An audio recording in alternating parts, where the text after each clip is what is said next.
بسم الله الرحمن الرحيم الحمد لله رب العالمين إن الحمد لله تعالى نحمده ونستعينه ونستغفره ونعوذ بالله من شرور أنفسنا ومن سيئات أعمالنا من يهده الله فلا مضل له ومن يضلل فلا هادي له أشهد أن لا إله إلا الله وحده لا شريك له وأشهد أن محمدا عبده ورسوله اللهم صل على محمد وعلى آل محمد كما صليت على إبراهيم وعلى آل إبراهيم إنك حميد مجيد اللهم بارك على محمد وعلى آل محمد كما باركت على إبراهيم وعلى آل إبراهيم إنك حميد مجيد ورضى اللهم عن الخلفاء الراشدين وصحابة أجمعين ومن تبعهم بإحسان إلى يوم الدين ما بعد السلام عليكم ورحمة الله وبركاته. Mes sœurs, mes frères, les louanges, les remerciements, les éloges ne sirent qu'au vivant qui ne meurt pas. Je nomme Allah, le premier qui n'a pas de début, le dernier qui n'a pas de fin, l'apparent, le dominant sur toutes choses, le subtil, le bien informé. Nous le louons, nous revenons vers lui repentant. Nous demandons protection contre les conséquences de nos péchés. Et lui seul en sait le nombre. Et les tendances de l'âme, celui qui a la guide, nul ne saurait l'égarer. Celui qui est privé de sa guide par sa justice, nul ne saurait lui montrer le droit chemin. J'atteste donc qu'il est le seul digne d'adoration. J'atteste la véracité de l'exemplarité de la prophétie de Mohammed ibn Abdillah. Qu'Allah bénisse le meilleur des hommes, Mohammed, sa famille, ses compagnons, tous ceux qui les auront suivis dans le droit chemin, nous fassent l'honneur d'en faire partie. Ensuite donc, bienvenue dans ce Islam du quotidien, donc que vous aimez tant, qui a battu tous les records. Et donc, merci pour votre confiance. Qu'Allah subhanahu wa ta'ala accepte nos œuvres, notamment dans ce mois béni. Et justement, sans transition, on va commencer par les questions que vous ne vous posez pas et que nous vous avons posées. Je sais qu'il y a eu beaucoup de réactions. Vous êtes très contents qu'Allah soit satisfait donc, du quiz, parce qu'on apprend malgré tout. Ce n'est pas parce qu'on a 18. Il ne faut pas de l'orgueil dans l'islam. Le prophète sallam a dit, celui qui a tant soit peu d'orgueil, passera par l'enfer, que Dieu nous en préserve. L'orgueil, donc, c'est le fait de refuser la vérité et de se gausser devant les gens. Si on a 18, c'est grâce à Allah. On est content, bien sûr, son Seigneur de nous avoir permis d'apprendre et de connaître. Et Allah seul est savant. Et si on a 12, si on a moins, ce n'est pas un souci. Il ne faut pas se décourager. Au contraire, ça veut dire que j'ai du travail à faire et jusqu'à la mort, on aura certainement des progrès à faire, Inch'Allah. Allah a prescrit, a dit le prophète sallam, l'excellence en toutes choses. L'excellence, qui est, comme vous le savez, une asymptote, qu'on n'atteint jamais. On tend vers l'asymptote en mathématiques. Allah a prescrit l'excellence en toutes choses. Même si vous égorgez, même si vous sacrifiez un animal, donc aiguisez le couteau pour que l'animal ne souffre pas. Donc, plus on est savant, plus on sait qu'on ne sait pas.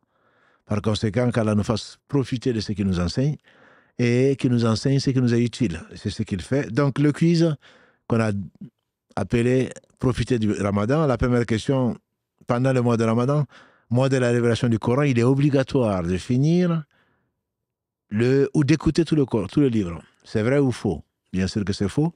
Beaucoup de gens le pensent. Et d'ailleurs, les gens reviennent souvent en train de lire et mesurent leur piété en fonction du nombre donc, de fois qu'ils ont fini le Coran ou sont satisfaits de ce qu'ils ont fait. Non. Le Coran, c'est le mois, effectivement, où Allah a révélé le Coran, comme il est dit. Et le Ramadan, c'est le mois dans lequel Allah a révélé le Coran, comme il est dit dans la sourate 2, verset 185, comme guidé pour les gens. Donc, c'est la guidée que l'on recherche, bien que chaque lettre représente 10 bonnes actions. C'est la guidée que l'on cherche et effectivement, on la trouve dans le Coran. Et notamment, et ensuite dans la sunna du prophète sallallahu alayhi wa sallam, comme les savants sont unanimes de le dire. Donc ce n'est pas la peine, ce n'est pas la quantité qui compte, c'est la qualité, la méditation, ce qui va nettoyer le cœur, ce qui va te rapprocher d'Allah, ce qui va te faire aimer Allah. C'est ça qui est le plus important. Ensuite, deuxième question, est-il possible de lire ou réciter, réciter plutôt le tiers du Coran tous les jours? Le prophète alayhi salatu wassalam nous a dit, justement, pour un lien avec la première question, qu'aucun d'entre vous ne lise le Coran en moins de 3 jours. En moins de 3 jours. Donc, si on le récite en moins de 3 jours, il a dit, on ne comprend pas. On ne le comprend pas.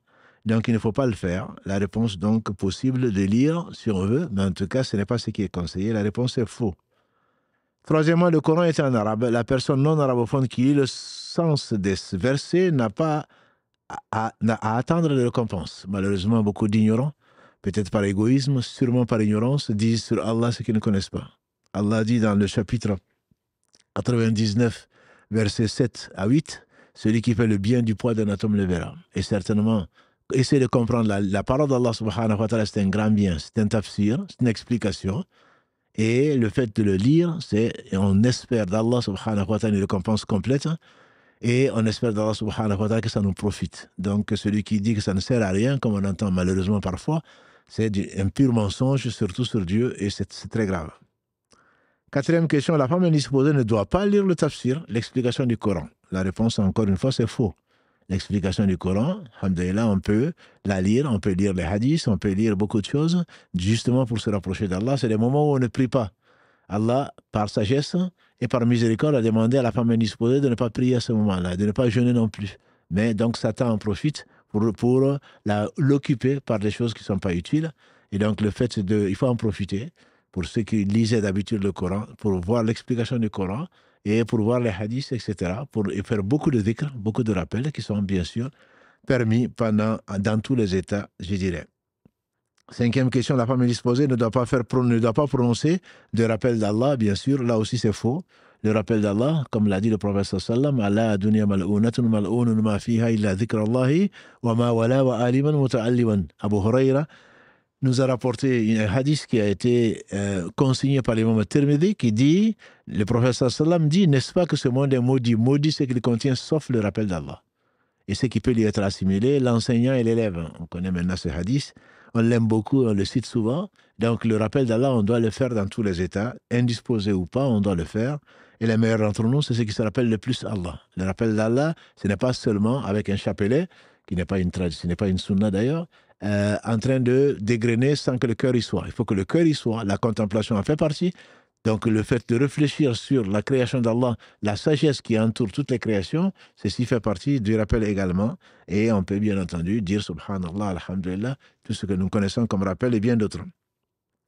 Sixième question, la prière nocturne du Ramadan est une obligation pour valider son jour de jeûne. Ça aussi, je l'ai entendu. La réponse, encore une fois, est fausse. Ce n'est pas une obligation. Les obligations sont donc les 5 piliers d'Islam, et dans le jeûne, c'est le fait de s'abstenir pour celui qui peut, qui n'est pas malade, qui n'est pas en voyage, la femme qui n'est pas enceinte, la femme qui n'allaite pas. Et c'est donc ceux qui n'ont pas d'excuses, c'est le fait donc de jeûner, s'abstenir du manger, du boire, des relations conjugales, du lever de l'aube au coucher du soleil. Et donc, et tout ce qui peut rompre le jeûne, comme le vomissement volontaire, etc. Et donc, le fait de prier le tarawih, surtout dans les nuits qui nous attendent bientôt, on est déjà à la moitié du Ramadan, je dis bien déjà. Pauvres de nous, on n'en a certainement pas assez profité. Mais alhamdulillah, on espère que le reste nous sera encore plus profitable dans la mesure où ça contient une nuit qui est meilleure que 1000 mois. Donc, prier les nuits de Ramadan, c'est une chose qui est extrêmement recommandée, mais ce n'est pas quelque chose c'est pas une chose qui est obligatoire du tout. Ni pour valider le jeûne, ni pour autre chose. Septièmement, l'obligation du tarawih a été instituée par le noble messager du prophète le prophète sallallahu alayhi wa sallam. Oui. Ça a été institué, oui et non. Oui, parce que le prophète sallallahu alayhi wa sallam, c'est l'obligation plutôt, l'obligation du tarawih a été instituée par le noble messager. Le tarawih n'est pas une obligation. Donc c'est faux. Par contre, lui, Ramadan ou en dehors du Ramadan, il priait 11 ou 13 rakas, et notre mère Aïcha disait, ne me demande pas combien c'était beau, combien c'était long. Donc il a fait 2 ou 3 fois la nuit il a prié à la mosquée, des gens l'ont vu et les gens se sont donc joints à lui, et quelle chance pour eux. Et ensuite, il a craint miséricorde pour les univers, comme Allah l'a dit subhanahu wa ta'ala, il a craint qu'Allah ne rende obligatoire.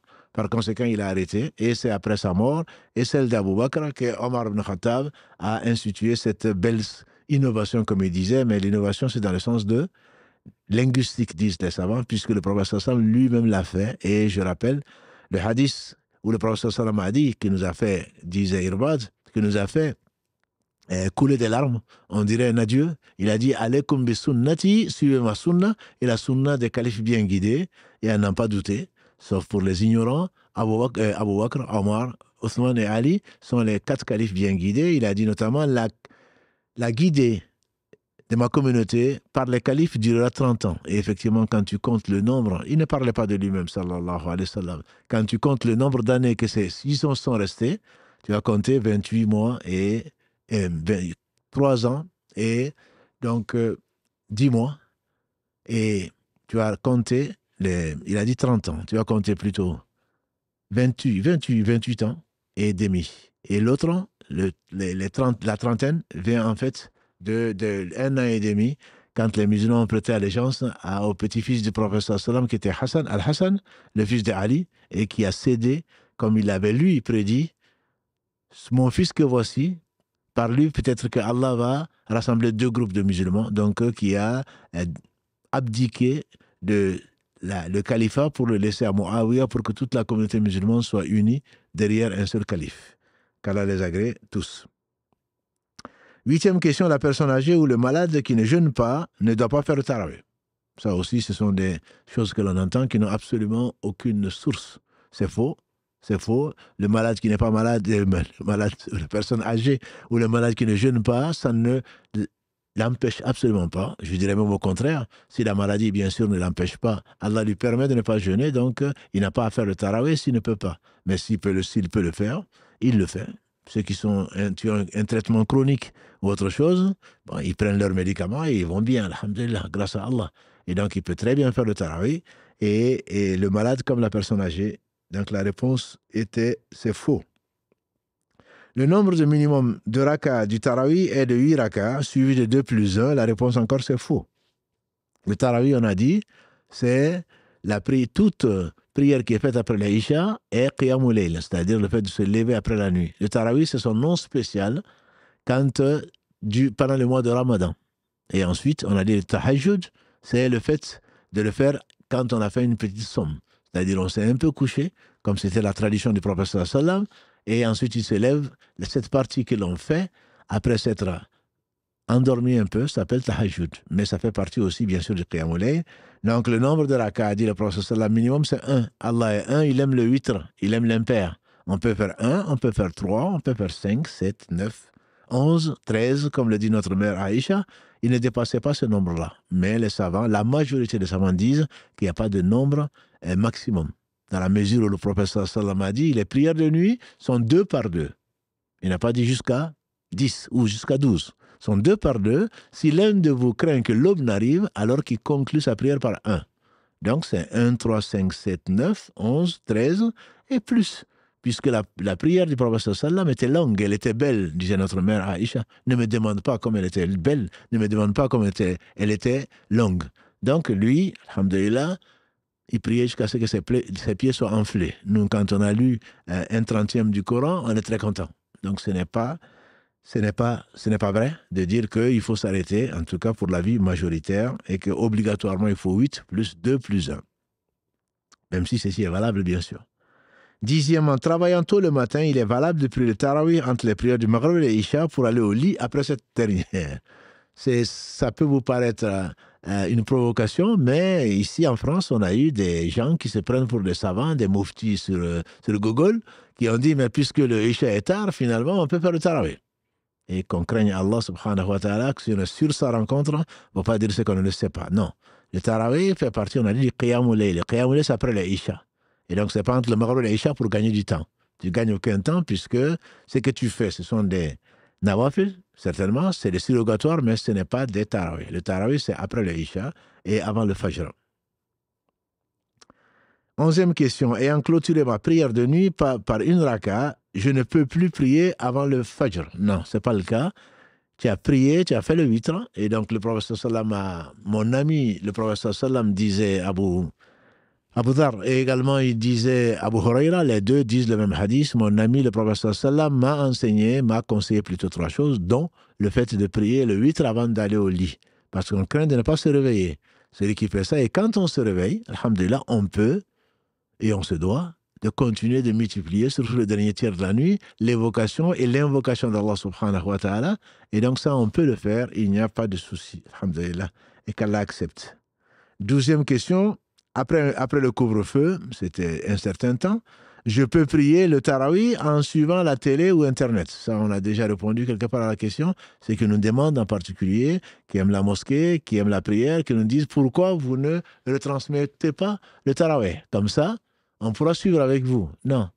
Comme je l'ai dit la dernière fois, moi j'aurais bien aimé ne pas venir à la mosquée alors et de prier avec Soudais ou avec je ne sais qui de la Mecque. Non. On ne peut pas prier avec la télé ou avec la vidéo ou autre chose. On prie ensemble quand on se voit où il y a un accès. Donc on ne peut pas suivre le tarawih par la télé ou autre chose. Ce n'est pas permis. 13e question. Nourrir un jeûneur permet de bénéficier de la récompense de son jeûne sans rien amoindrir à sa propre rétribution. La réponse est vraie. Le prophète sallam était le plus généreux des hommes et il nous a montré toutes les portes du bien. Et en effet, celui qui donne à déjeuner, ce n'est pas forcément un repas complet. L'entrée, le plat principal et le dessert. Sinon, ça manquerait. Non. Allah est généreux. Certains n'avaient que très peu de choses pour déjeuner. Et j'en ai connu, y compris à Toulouse, des étudiants qui déjeunaient avec du pain sec. On ne peut pas l'imaginer, mais ça existe. Ça a existé. Donc, même si on partage le peu qu'on a, que ce soit des dates ou autre chose, avec quelqu'un qui jeûne, pour le faire déjeuner, Allah nous inscrit comme si on lui avait donné à manger et donc on lui avait donné un repas et on sera récompensé par le jeûne qu'il a fait sans bien entendu amoindrir quoi que ce soit à son propre jeûne. 14e question, la sadaqa faite en Ramadan est meilleure que celle faite à un autre mois. C'est un hadith du prophète sallam. La réponse est vraie. La sadaqa prouve effectivement la sincérité de la foi et l'engagement, mais la sadaqa faite, donc l'aumône comme on le traduit en fait, toute bonne action est une sadaqa, mais en particulier, on pense là à donner à manger, à donner de l'argent aux pauvres, etc., etc. Celle qui est faite pendant le Ramadan est meilleure, c'est ce qu'a dit le prophète sallam, que dans un autre mois. Et lui, il était le plus généreux. Et plus généreux, disait Ibn Abbas, son cousin, que le vent qui sème la pluie. Et il était encore plus généreux quand il rencontrait l'ange Gabriel qui venait le visiter tous les soirs donc, du Ramadan.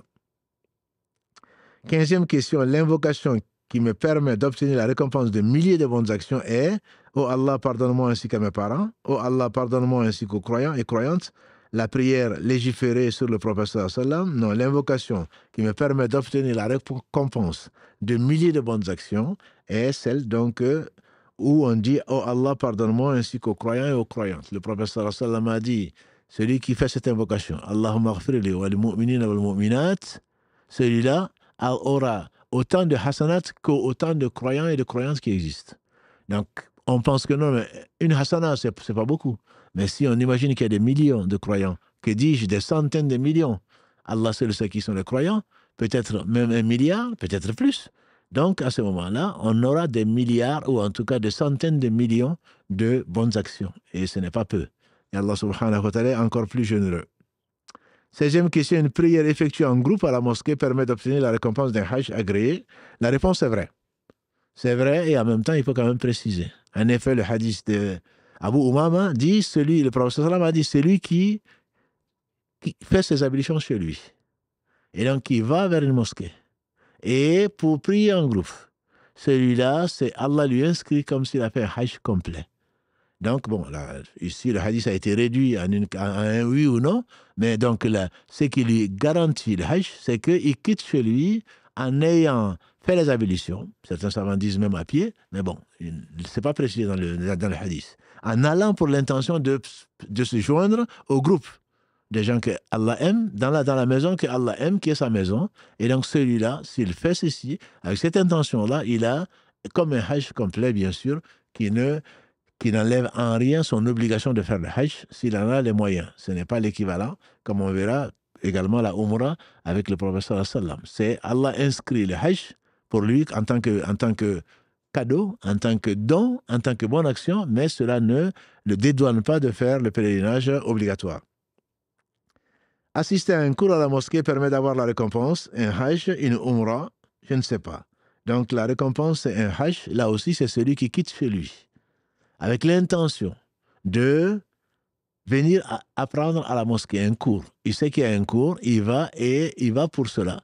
Et il va donc apprendre, il se déplace, comme l'a dit le prophète sallam, celui qui recherche la science, emprunte plutôt un chemin de la science, où on recherche la science, Allah lui a plané le chemin vers le paradis. Donc parmi ses bénéfices, c'est le fait donc de quitter chez soi pour venir à la mosquée, certainement prier pour avoir un hajj, et venir parce qu'on compte apprendre, et bien entendu la recherche de la science, a dit le prophète sallam, est une obligation pour chaque musulman, et donc pour kullu muslim, à chaque musulman, et donc à chaque musulman, c'est une obligation, et à ce moment-là, il peut, Inch'Allah, retourner peut-être avec 2 hajj. Il a fait la prière en groupe avec cette intention, il est venu pour le cours, il a fait le cours, il a 2 hajj qui sont inscrits, et Allah est plus généreux. Les prières en groupe à la mosquée qui permettent d'avoir la récompense toute la nuit en prière sont, là aussi, est-ce que le Fajr et le Isha, le Asr et le Maghrib et le Isha. Et c'est le Fajr, donc et le Isha. À la mesure où Othman bin Affan, Kalalagré, nous a enseigné que le prophète sallam a dit, celui qui fait la prière en groupe, donc pour le Isha, il a, et pour le Fajr, pour le Isha plutôt, il a la récompense donc de la moitié de la nuit en prière. Ici, qui permet d'avoir la récompense toute la nuit en prière. Donc, si c'est 2 prières, c'est certainement, s'il vient pour le Fajr, et l'autre moitié lui est acquise. Donc, c'est le Fajr et c'est le Isha. Les autres, bien entendu, sont importantes, mais ce n'est pas, on va rester au niveau du hadith qui est authentique. La Umrah pendant le Ramadan équivaut à 100 Umrah, 10 Hajj, un Hajj en compagnie du prophète sallallahu alayhi wa sallam. C'était la 3e réponse. Une Umrah faite pendant le mois de Ramadan et qui nous donne la faveur, la récompense d'un Hajj en compagnie du prophète sallallahu alayhi wa sallam. Donc il faudrait que ce soit pendant le mois de Ramadan, bien sûr. Il faudrait que la Umrah remplisse les 3 piliers donc, qui la constituent. Et il faut également que ce soit pendant le mois de Ramadan, donc que ce soit fait pendant le mois de Ramadan. Et Allah subhanahu wa ta'ala est bien plus généreux.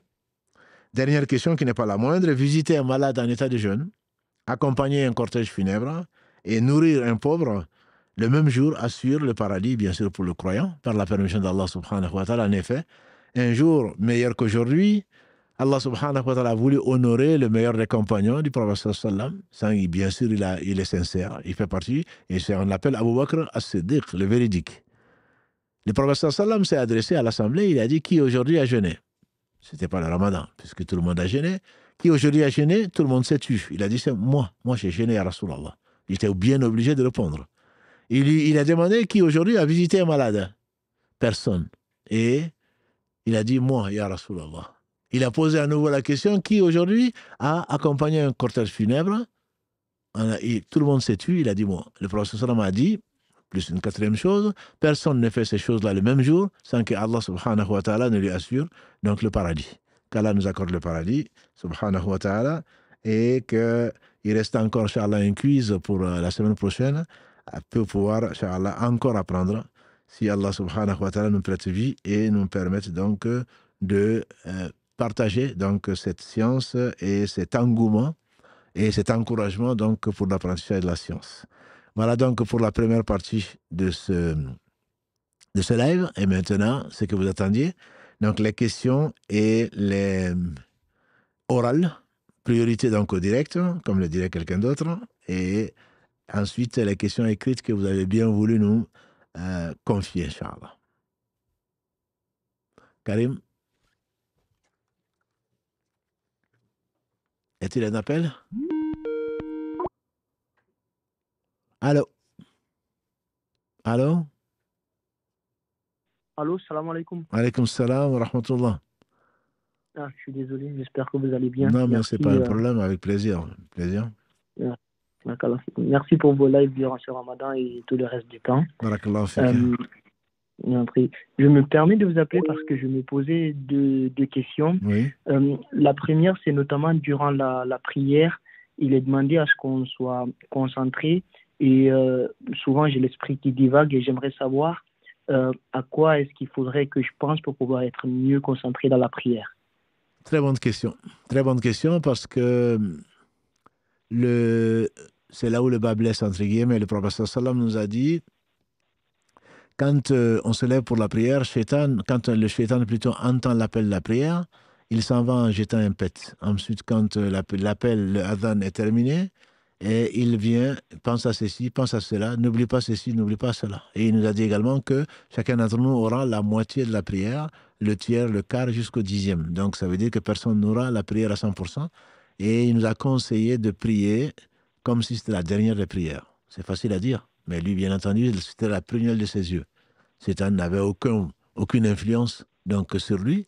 Et c'est vraiment le fait, en rentrant sachant qu'on est dans la meilleure des compagnies, qu'on est en face d'Allah subhanahu wa ta'ala, à qui on parle et qui nous répond, à ce moment-là, on arrive, Inch'Allah, à se concentrer davantage. Donc le khushu' est demandé, C'est vraiment l'âme de la prière. Il est conseillé donc d'aller aux toilettes si on en a besoin, de ne pas être pressé, de ne pas avoir faim et qu'on doit aller manger, bien sûr pas pendant la journée de Ramadan.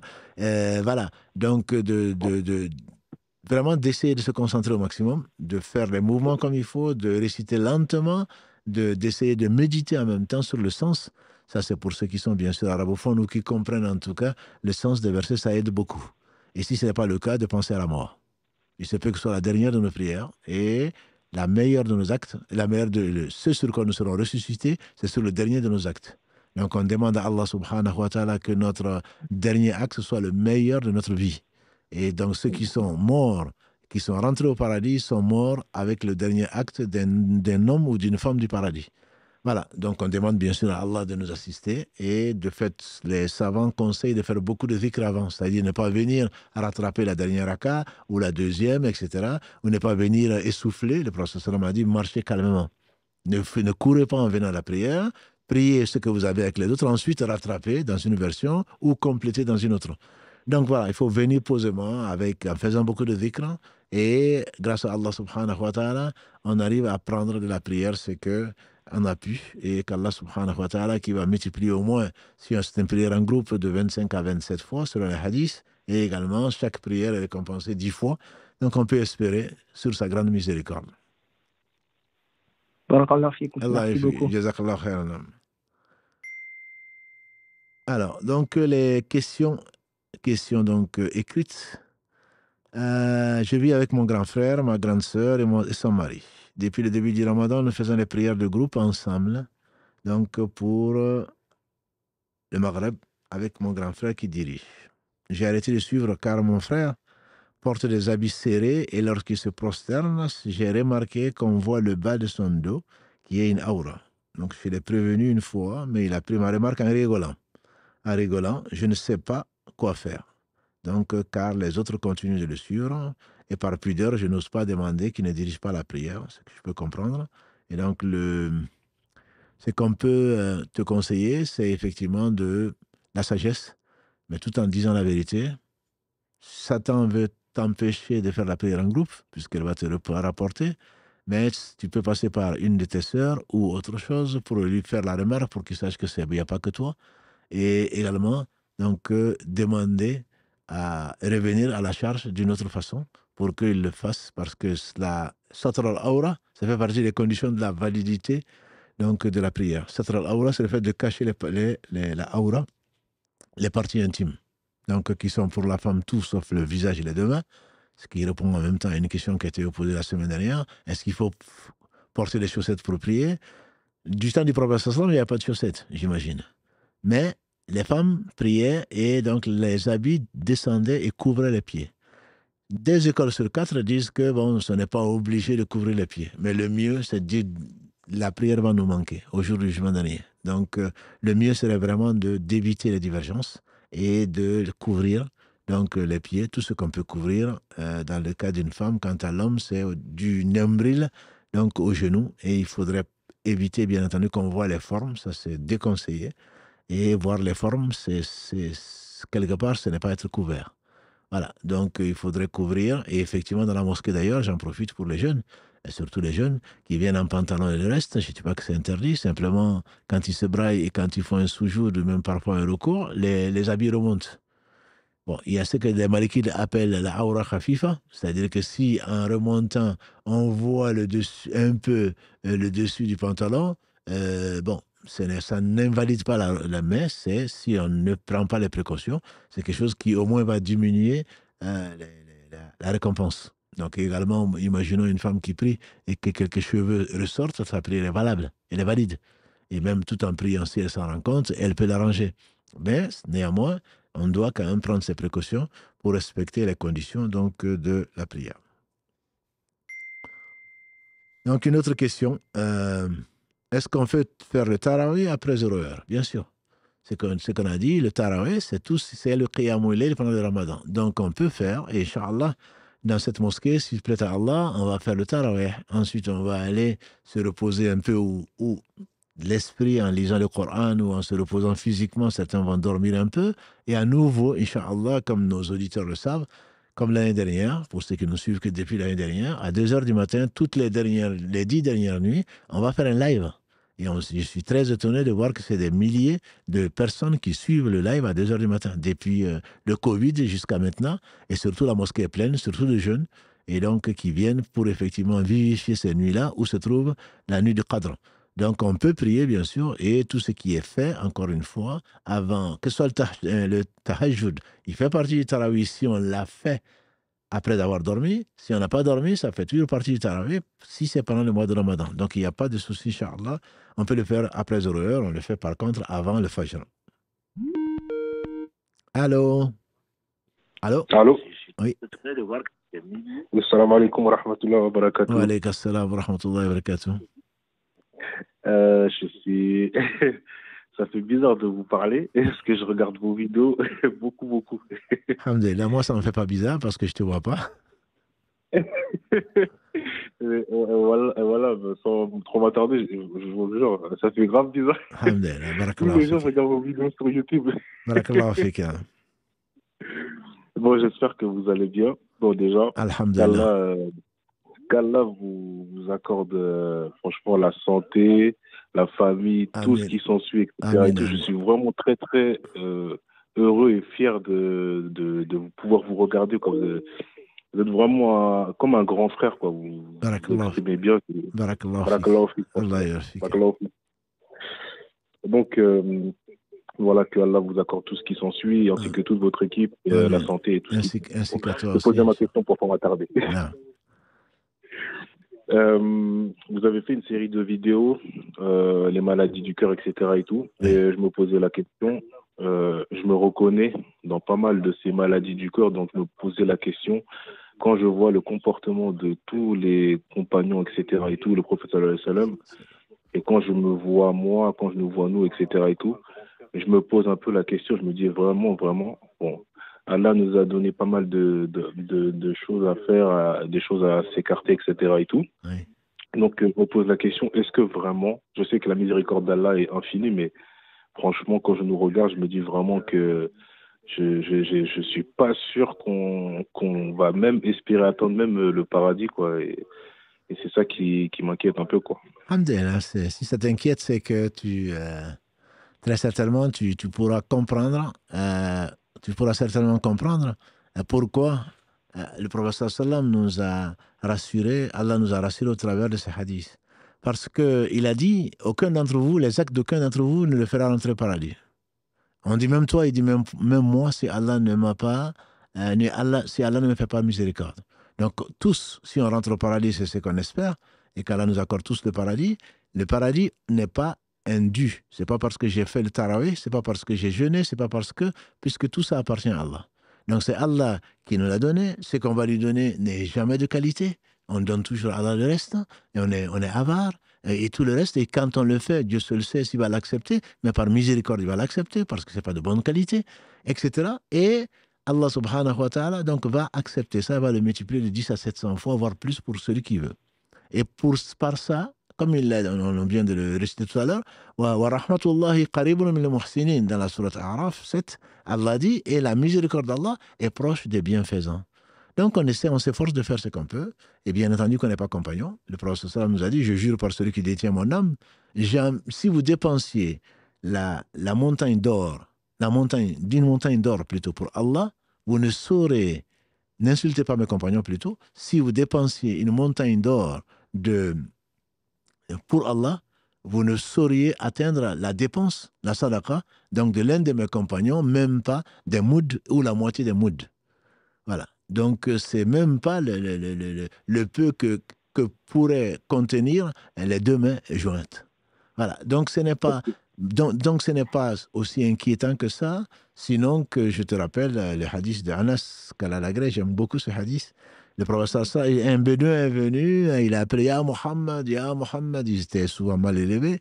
On lui dit baisse la voix, il dit non, je ne baisse pas la voix, je ne baisse pas la voix, laissez-moi m'exprimer. Voilà votre hadith, je le connais par cœur, parce que comme j'écoute vos vidéos tous les jours, là, je regarde encore vos vidéos, c'est incroyable. Non, mais c'est quand on connaît Allah, on ne peut que l'aimer. Allah nous a fait parvenir. Celui-là, on prie pour lui pour qu'il soit au paradis, et il dit, l'homme aime des gens, et puis il n'y arrive pas. Il n'y arrive pas, il n'arrive pas à faire la même chose. Et le prophète sallam a dit, il dit plutôt, à quand la fin du monde? Le prophète sallam a dit, malheureux, la fin du monde est une chose sérieuse. Qu'est-ce que tu as préparé pour la fin du monde? Il a dit, moi je n'ai pas beaucoup de prières, je n'ai pas beaucoup de jeûnes, mais j'aime Allah, j'aime son messager, sallallahu alayhi wa sallam. Et le prophète sallam lui dit, l'homme ira avec les gens qu'il aime. Donc Anas dit, c'est l'expression ou la parole qui a plu le plus aux compagnons du prophète sallam. Il dit, moi Anas, et pourtant Allah sait qui est Anas. C'est lui qui l'a créé. 10 ans, il est resté à côté du prophète sallam. Il a vécu 90 ans passés. Il dit, moi, Anas, je n'ai pas beaucoup de prières, je n'ai pas beaucoup de jeûnes, mais j'aime Allah, j'aime le prophète sallam, j'aime Abu Bakr, j'aime Omar. Donc, moi, je me dis, alhamdulillah, c'est un de mes plaisirs. Mais je dis sincèrement, et qu'Allah subhanahu wa ta'ala nous donne la sincérité. C'est sur quoi je compte le plus, c'est la miséricorde d'Allah, puis le fait de faire aimer Allah, d'aimer Allah. Quand tu aimes Allah, très certainement, Allah va te faire miséricorde. Si tu aimes le prophète sallam, si tu aimes les compagnons, si tu aimes les savants, Allah, malgré le peu de nos actes, Allah va nous amener, Inch'Allah, en leur compagnie. Et donc, cela me rassure, comme ça a rassuré le bédouin, comme ça a rassuré les compagnons du prophète sallallahu alayhi wa sallam. Donc, je ne m'inquiète pas pour celui qui aime, mais sincèrement, quand celui qui aime, et quand on accorde de l'importance dans son cœur, on accorde de l'importance dans la guidée que ses compagnons nous ont laissé. Ils ont tout donné à Allah subhanahu wa ta'ala, et c'est tout simplement incroyable. Heureusement que ce n'est pas nous qui sommes venus pour accompagner le meilleur des hommes. Donc on prie pour eux, on les prend pour modèle, et Inch'Allah, malgré nos faiblesses, malgré le peu de nos actions, Inch'Allah, on espère être avec eux. Barakallahu fik, juste parce qu'une précision, c'est parce qu'une fois, je sais, dans une de vos vidéos, vous avez dit qu'il y a des jours, on donnerait tout pour Allah, et il y a des jours, on donnerait même pas sa chemise. Et je me sens concerné par ça. Des fois, il y a des jours où, franchement, je me sens musulman, j'adore Allah, j'aime le prophète, j'aime tous les compagnons, mais il y a des jours, je suis tellement éloigné, j'ai l'impression que c'est comme si j'étais un mécréant, c'est-à-dire dans la même journée, je peux être un bon musulman, et le soir, voilà quoi. Mieux que toi. Hanzala, tu connais l'histoire aussi. Hanzala est sorti de chez lui, et puis il n'y a pas de hasard, il a rencontré le meilleur des compagnons du prophète sallallahu alayhi wa sallam, Abu Bakr. Voilà. Et qui lui dit, Hanzala, où tu vas? Il dit, je veux voir le prophète sallallahu alayhi wa sallam. Il dit, pourquoi? Il dit, parce que Hanzala est devenu un hypocrite. Il dit, Hanzala est un hypocrite. Il est mort martyr, hein? Hanzala est un hypocrite? Il dit non. Il dit pourquoi? Il dit parce que quand je suis avec le prophète sallam, j'ai la foi qui monte. Et quand je suis seul avec ma famille, je rigole, je mange, etc. Abu Bakr dit alors, à moi aussi, je suis un hypocrite. Donc, on ne peut pas imaginer un Abu Bakr hypocrite. Il dit alors, allons-y voir tous les deux, parce qu'on a la même maladie. Allons-y voir tous les deux le prophète sallam. Et quand il les a vus, il dit, racontez-moi. Et quand il a raconté, il dit, Hanzala, la foi c'est comme ça et comme ça. Il y a des moments où ça monte, il y a des moments où ça descend. Il dit, si vous étiez toujours comme vous êtes avec moi, les anges vous auraient serré la main. Donc, alhamdoulilah, on demande à Allah qu'au moment de nous rappeler, que ce soit où la foi est haute. Mais c'est vrai, mais voilà, on ne peut pas jouer avec Allah, on ne peut pas tromper Allah. C'est ça qu'il faut qu'on se... On est tous des pécheurs, on est tous malades. Sauf celui qui Allah guérit, on est tous malades. Donc il faut demander à Allah la sincérité, de telle façon qu'on meurt et que notre dernier acte soit le meilleur de nos actes. Et Inch'Allah, Allah nous l'accordera. Nous l'accordera, Inch'Allah. Et que Allah vous accorde, comme je vous dis, la santé, la joie, la réussite, tout ce qui s'ensuit, ainsi que tous les frères qui sont dans ce projet de faire des vidéos tous les jours. Et merci, franchement, et je voulais vous dire, je vous aime en Allah, parce que vous êtes comme... voilà quoi. Qu'Allah subhanahu wa ta'ala, pour qui tu nous aimes, t'aime, mon frère. Barakallahu fik. Allah yarafik. Salam alaikum. Alors, nous allons donc, comme d'habitude, alterner donc les questions écrites. Travailler dans le domaine, alayhi salam, travailler dans le domaine des assurances en tant que chef de projet est-il haram? Les assurances, comme le frère Si Mohammed le tient des savants, et c'est l'avis des savants, toute assurance est interdite dans l'islam. Je ne parle pas de la mutuelle. Le principe, c'est, les assurances, c'est quoi? Je vais m'assurer contre les dégâts, je vais m'assurer contre le destin, en gros. S'il va m'arriver ceci, assurance vie. Quand je vais mourir, je vais laisser ça, ils vont donner ça à ma famille. assurance ceci, assurance cela.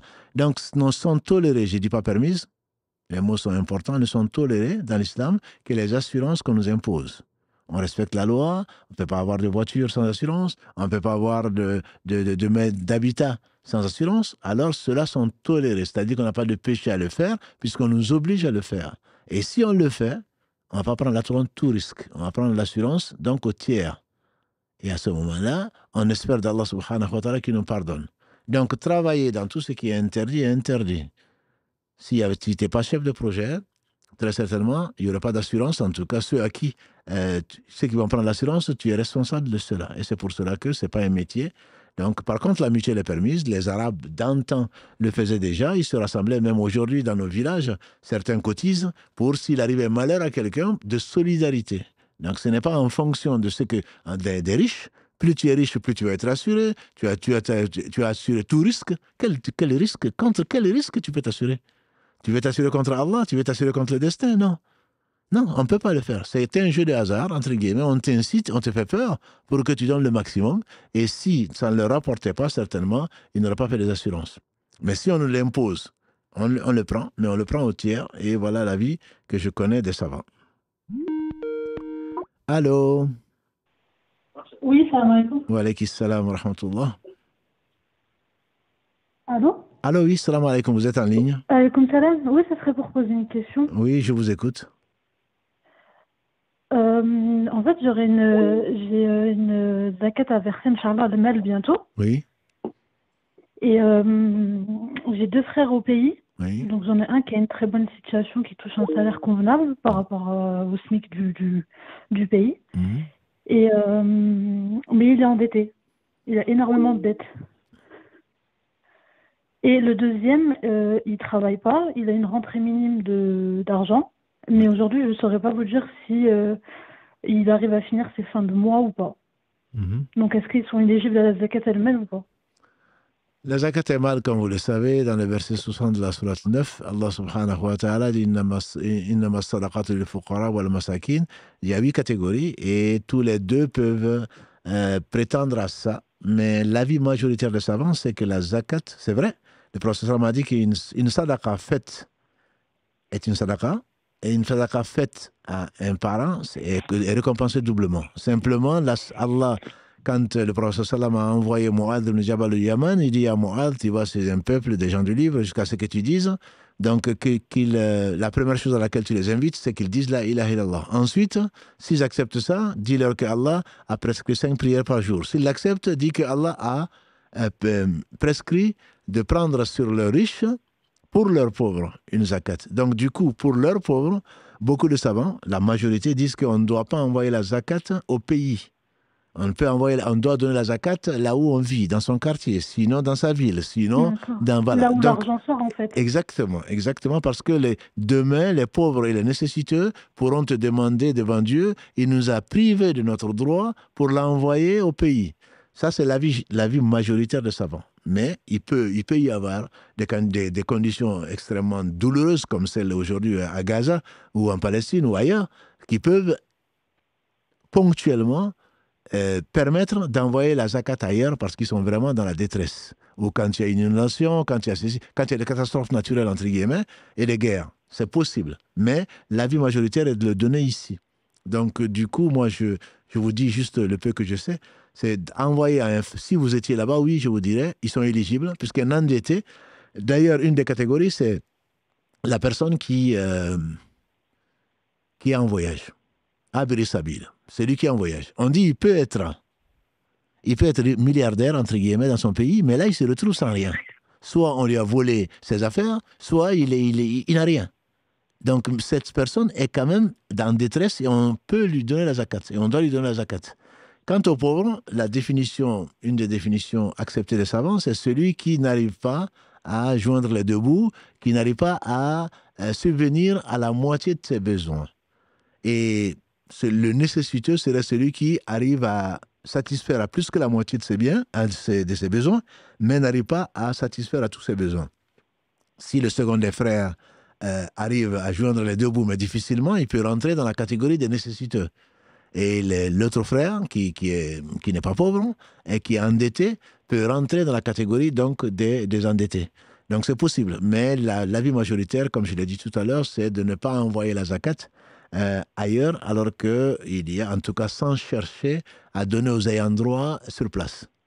Voilà ce que je peux te Donc dire. aujourd'hui, il vaut mieux ne pas verser la zakat au pays, malgré que ce soit des proches. Oui, c'est ce que je conseillerais, ne serait-ce que Ok, parce que voilà, c'est ce ça que je marche. conseillerais pour éviter les divergences. Bien entendu, je ne doute pas que tu vas les aider autant que tu peux, même en dehors de la zakat. Ok, ça marche, barakallahu fik. Allah Et j'aurais une yafik. deuxième question aussi, si ça vous dérange pas. C'est Est-ce que vis-à-vis des devoirs qu'on a, nous, en tant que filles, oui. envers nos parents, est-ce qu'on doit aussi s'en occuper en tant enfin, quand ils sont âgés? Mais c'est là où ils ont le plus besoin de nous. Simplement, Oui, mais en tant que fille, parce que moi, on m'a dit qu'en ouais. gros, quand la fille est mariée, elle n'a pas forcément l'obligation de s'occuper de ces personnes Voilà. âgées. Bon, là déjà, tu précises que la fille est mariée. Voilà. Oui, Et si la fille est mariée, elle peut s'occuper de ses parents après s'être occupée de son mari et de ses enfants. C'est-à-dire qu'il faut pouvoir, c'est pas parce qu'on est marié que ça y est, le cordon est coupé. Mais s'il y a une contradiction, s'il y a une priorité à donner, la priorité de la femme, c'est de s'occuper de sa famille. Voilà. Donc, même si la mère ou le père menace de nous maudire ou je ne sais quoi d'autre, comme ça leur arrive parfois, non, la priorité, c'est sa propre famille, son mari et ses enfants. Mais si, grâce à Allah, au travers de la bonne entente d'une famille qui craint Allah et qui pense au jour du jugement dernier, le mari doit aider sa femme à s'occuper de ses parents et vice-versa. Donc, ce n'est pas interdit de le faire, mais ce n'est pas effectivement une priorité. Mais ça ne veut pas dire que la fille n'a pas de devoir vis-à-vis de ses parents. Mais elle n'a pas de mm, devoir qui passerait avant le devoir qu'elle a vis-à-vis de son mari, vis-à-vis de ses enfants.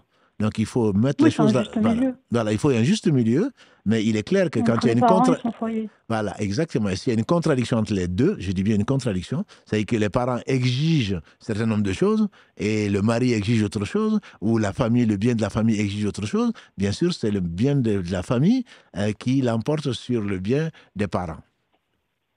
D'accord, ok, ça marche. Barakallahu fikum, Allah qu'Allah vous récompense. Allah ybarfik. Salam alaikum. Salam wa barakatuh. Donc, une question écrite, Karim, avec son assistante. Qu'Allah vous bénisse. Comment aider une personne qui ressasse le mal qu'on lui a fait et surtout pendant le ramadan? C'est une maladie du cœur, comme le disait notre frère. C'est Satan qui vient, qui te rappelle le mal qu'on t'a fait. Ça, il faudrait vraiment s'en rappeler que Allah, subhanahu wa ta'ala, est juste. Et que du mal, nous en faisons également. Et que Allah aime le pardon. Même si si la personne ne demande pas pardon, elle risque de le payer parce qu'Allah est juste. Donc, le fait de ressasser le mal n'apporte que du mal. En pleine prière, et quand tu as de la joie, Satan, il te rappelle ça. Donc, il faut rappeler à la personne que de toute façon, le mal que la personne t'a fait, il risque de le payer. Le prophète sallam va aller jusqu'à prier pour la personne. Allahumma aghfir qawmi fa innahum la ya'lamun. On lui tend des pièges pour le tuer et il demande à Allah de leur pardonner parce qu'ils ne savent pas. Ça, c'est bien sûr al-ihsan, ça, c'est l'excellence. Sans arriver là, mais au moins que tu te feras du bien toi-même, pas en l'oubliant. C'est Allah qui te permet d'oublier.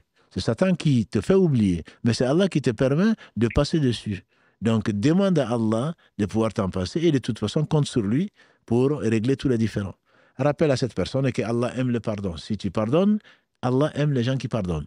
Donc, il se peut qu'Allah te pardonne également. Ramadan ou pas Ramadan, c'est pas en ressassant les choses qu'il va gagner quoi que ce soit, au contraire. Ça va lui faire perdre du temps, ça va lui faire perdre le moral, ça va lui faire perdre, ça risque de lui faire tomber la personne dans la dépression.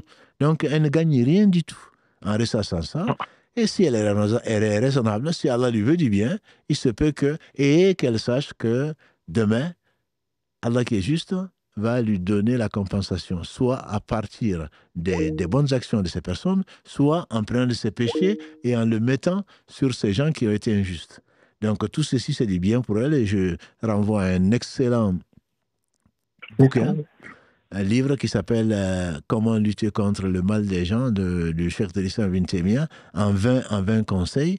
Et on peut remercier Allah de ne pas être à la place de ces gens-là qui font du mal et peut-être qu'ils ne s'en rendent même pas compte parce que demain, ils ne seront pas fiers. et ils ne seront vraiment pas heureux d'avoir fait le mal à autrui. On prie pour ces gens-là, on essaie de les consoler et qu'Allah subhanahu wa ta'ala nous facilite le bien. Allô? Allô? Oui, allô? Allô, oui.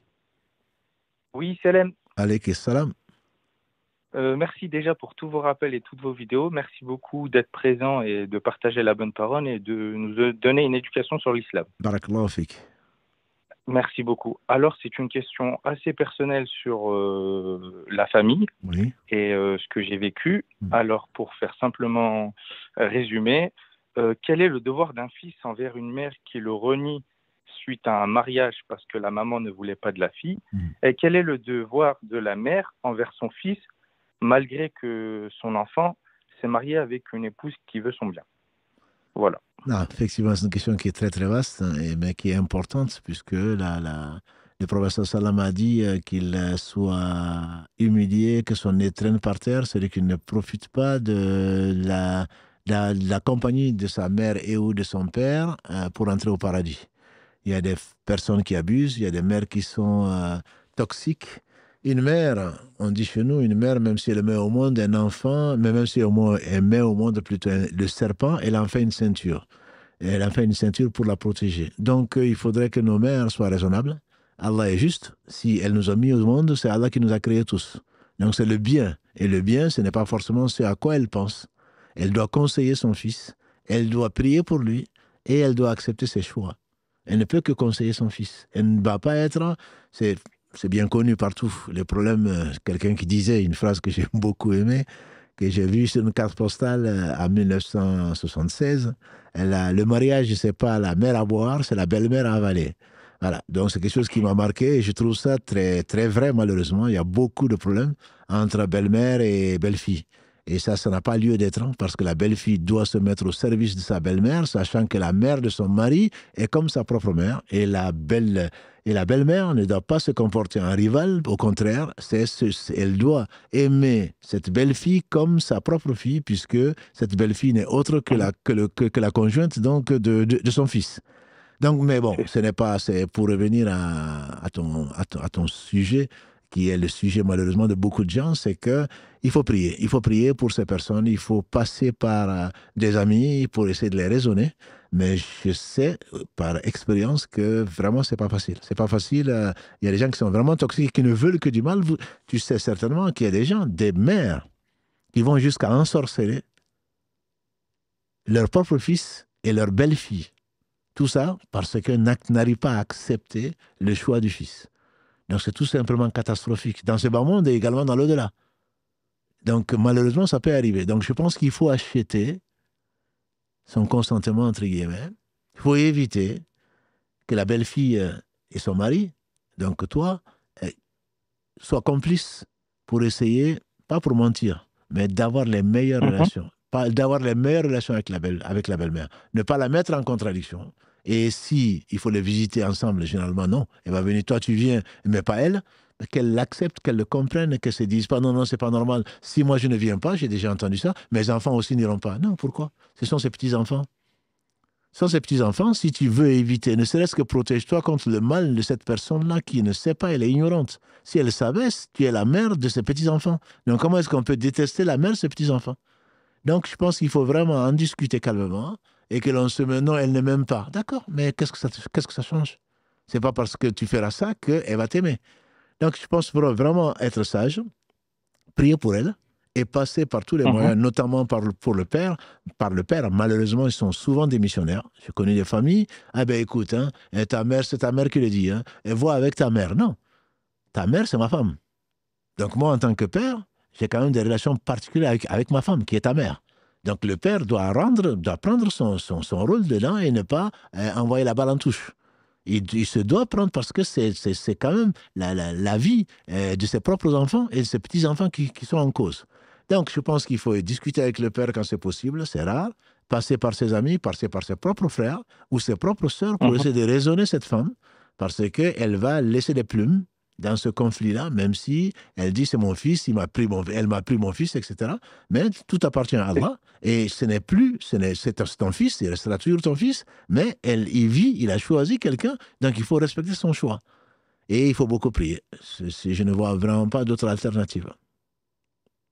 D'accord. Et pour simplement, quand on dit le paradis est sous les pieds de nos mères, Oui. Malgré qu'elle nous renie, comment elle, en fait, elle peut être guidée si elle n'écoute pas son fils, elle renie son fils, qu'est-ce qui va la ramener à la raison? Yes, il n'y a que Dieu qui l'amène à la raison. Parce que régner son fils, ça n'a pas de sens. Ça n'a pas de sens de régner son fils. Le prophète sallam nous a dit, nous a mis en garde de maudire ses propres enfants, etc. Donc, on n'a pas. Si vraiment on aime quelqu'un, on ne peut pas régner la personne. On peut lui dire la vérité, on peut se fâcher, mais on ne peut pas régner. C'est que Allah subhanahu wa ta'ala a voulu être la personne la plus proche de toi. Imaginons, il y a une histoire que je ne veux pas dire que c'est un hadith, mais bon, est-ce qu'on peut imaginer qu'un fils, on le voit tomber dans l'enfer et on ne fait rien? Si c'est vraiment son fils, certainement pas. Donc, qu'on s'imagine, à supposer qu'elle ait raison. À supposer qu'elle ait raison. Même Ibrahim alayhi salatu wassalam n'aimerait pas que Allah envoie son père en enfer. Et le jour du jugement dernier, Allah va dire, Ibrahim, ton père va aller en enfer. Il va dire, comment ça, ya Allah? Et finalement, Allah va le transformer en porc. Et quand il va regarder ça, il va être dégoûté. Et c'est ce porc qu'on va amener en enfer, mais ce n'est autre chose que son père. Donc, il y a des choses qui sont évidentes. On ne peut pas prétendre aimer son fils et le renier, c'est impossible. Pas pour un fait. Donc ça, je pense qu'il faut vraiment faire intervenir le père si c'est possible. Je ne veux pas le charger plus qu'il ne peut. Et faire intervenir le grand-père, les tantes, tout ce qu'on peut. Et continuer, nous, à prier pour la mère et à lui faire du bien si on peut. Et ne pas lui faire du mal, parce que sinon on va le payer. Et Inch'Allah, même si elle maudissait ce fils-là, Allah ne va pas accepter la malédiction parce que Allah la malédiction parce que Allah est juste. Donc, il faut tout faire ses devoirs, même si cette mère ne fait pas ses devoirs. Et ne craindre que Allah et prier pour elle, parce que si elle meurt dans cet état, je crains pour elle comme je crains pour moi. D'accord, ça m'a beaucoup aidé. Merci beaucoup. Et qu'Allah vous facilite, parce que c'est vraiment une grosse épreuve. C'est pas facile, mais ça m'a beaucoup aidé. Le fait de suivre vos conseils, vos vidéos et vos lives, ça répond à beaucoup et ça éduque pas mal dans l'islam. Alhamdulillah, barakallahu fik. Libéré Fik. Merci beaucoup et passez une bonne soirée. Barakallahu fik, toi aussi. Alors, une question donc écrite pour les alternés. Le cheikh nous avait expliqué que lorsque nous avons ajouté des choses dans notre prière, nous devons, avant le salam ou après le salam, faire 2 prosternations. C'est avant ou après? Ce n'est pas le cheikh, je ne suis pas un cheikh, donc je suis votre frère. Ce que nous a enseigné, c'est la prière a des piliers. Donc, on ne va pas revenir dessus. Là, on est en train actuellement de faire une rétrospective et que je vous invite à voir sur notre chaîne YouTube. Karim a mis ça, notamment les mercredis, mais pas que les mercredis maintenant. Je vois de la publicité tous les jours. Et donc, la prière a des piliers. Le prophète a dit « Sallu kama ra'aytumuni usalli » Priez comme vous m'avez vu prier. Allah l'a envoyé pour nous montrer. Donc, les piliers, on ne peut pas les réparer sauf en refaisant le pilier. Mais quand on a oublié de lire une sourate après la Fatiha, on a oublié de s'asseoir pour le tashahhud, ou des sunnas comme ça que le prophète a toujours fait, alors à ce moment-là, quand on a oublié, on fait le tahiyya, on fait le tashahhud, et avant de faire le salam, on fait 2 soujouds, ce qui fait 4 soujouds à la dernière raka. Parce qu'avant, le principe c'est quoi, ma soeur ou mon frère? Le principe c'est que tu ne dois pas dire salam alaikum avant d'avoir complété.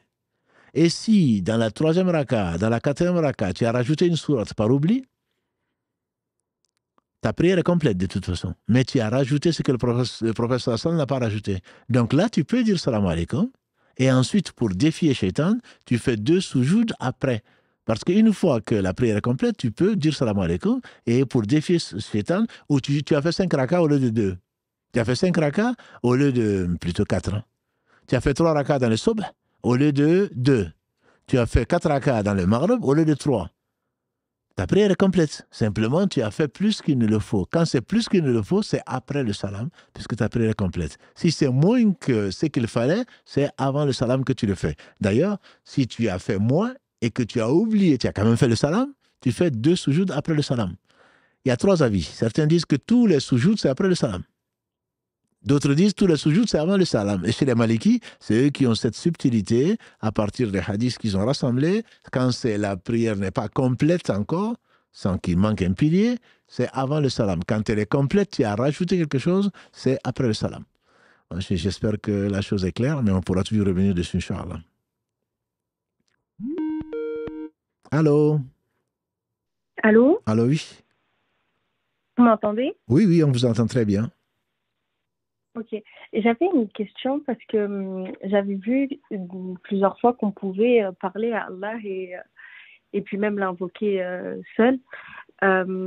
J'ai pas réussi à le faire parce que sincèrement, je me demandais, enfin j'ai eu cette réflexion, est-ce que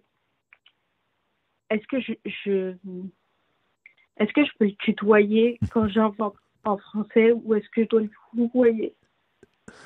Masha'Allah, tu tutoies Allah déjà. En français, non, mais quelle que soit la langue, le vous, c'est supérieur. Allah est plus proche de nous que la veine jugulaire, comme il est dit dans la sourate 50, verset 18. Allah est plus proche de nous que la veine jugulaire. Allah nous connaît, Allah sait qui nous sommes plus que quiconque, plus que nous-mêmes. Donc à partir de ce moment, Allah dit dans la sourate Al-Fatiha que tu connais, Iyyaka na'budu wa iyyaka nasta'in. C'est toi seul que nous adorons, nous le tutoyons Allah. En arabe, on peut le tutoyer en français. Iyyaka, c'est toi. On dit, oh Allah, c'est toi. On ne dit pas, c'est vous. Oui, en arabe. Voilà, mais même en français. Le problème n'est pas là. Le problème, c'est le respect. Le tutoiement n'est pas synonyme d'impolitesse ou d'irrespect. Ça dépend de la culture. Mais avec Allah, on est si proche quand il veut nous rapprocher, qu'il n'y a aucun souci de le tutoyer plutôt que de le vouvoyer. Ce n'est pas parce qu'on le vouvoie qu'on le respecte, puisqu'on lui désobéit matin, midi et soir. Non, c'est comme tu le fais avec ton père, bien sûr, ou avec ta mère, ou quelqu'un de très proche que tu aimes. Tu le tutoies bien que tu respectes la personne. Le tutoiement et le vouvoiement n'ont pas de rapport avec, en réalité, le respect que l'on a.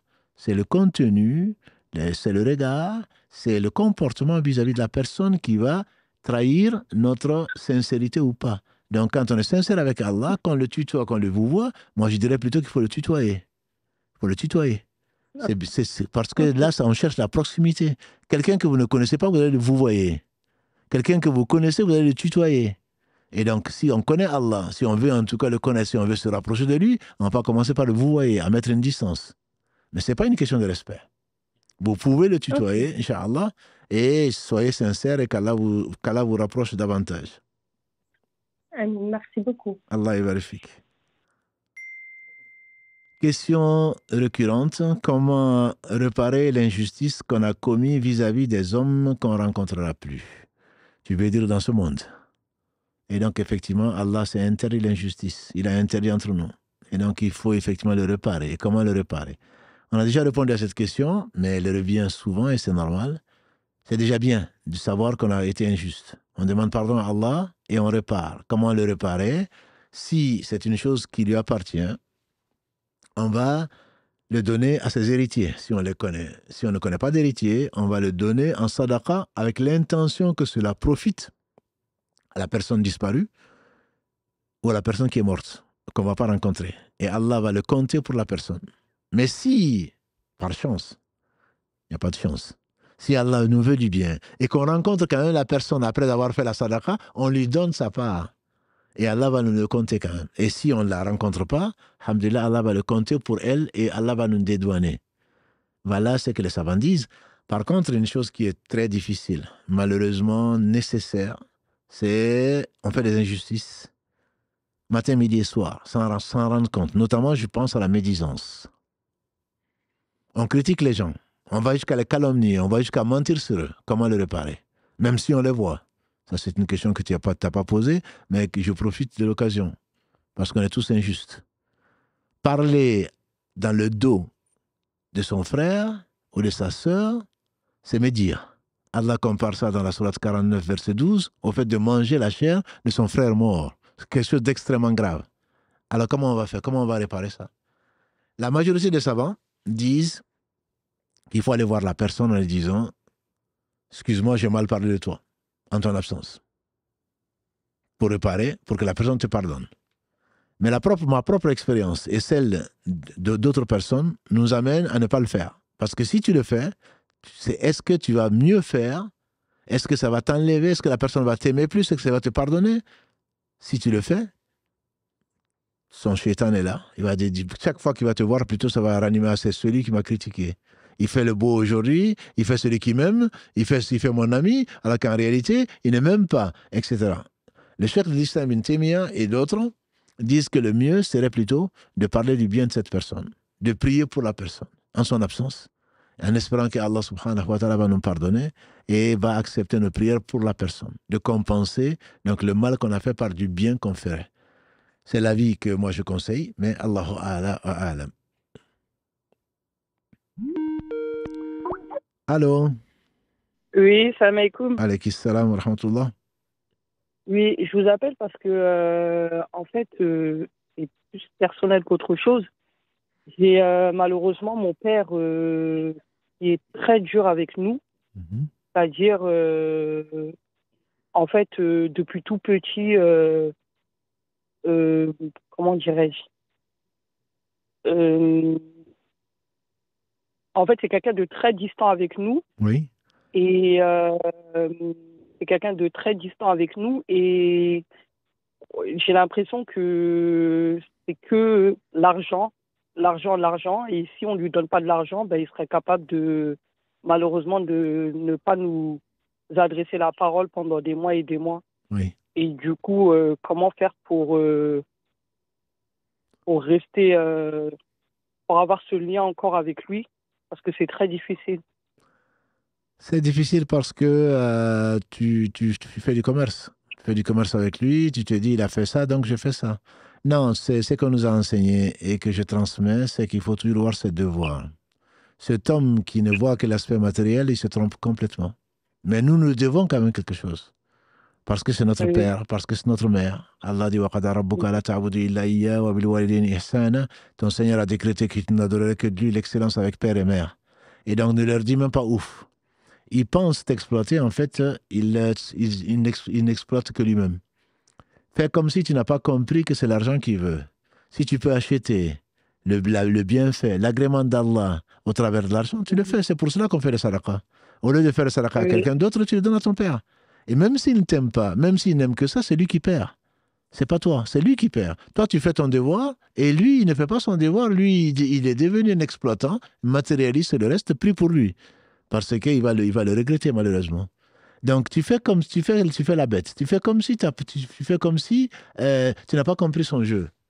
Il fait un mauvais jeu. Donc tu ne participes pas à son jeu. Tu pries pour lui et tu lui donnes tout ce que tu peux. Je n'ai pas dit que tu vas te ruiner, ni tu vas faire des crédits pour le satisfaire. Parce que parfois, on ne le satisfait jamais.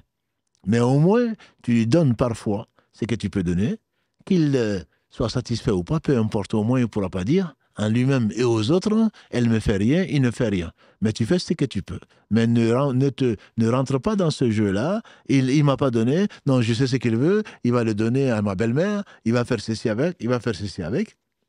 Tant que tu peux le faire, tu le fais. Et ça te sera une protection, Inch'Allah, contre la colère d'Allah. Ça te sera une protection même contre le mal de ton père.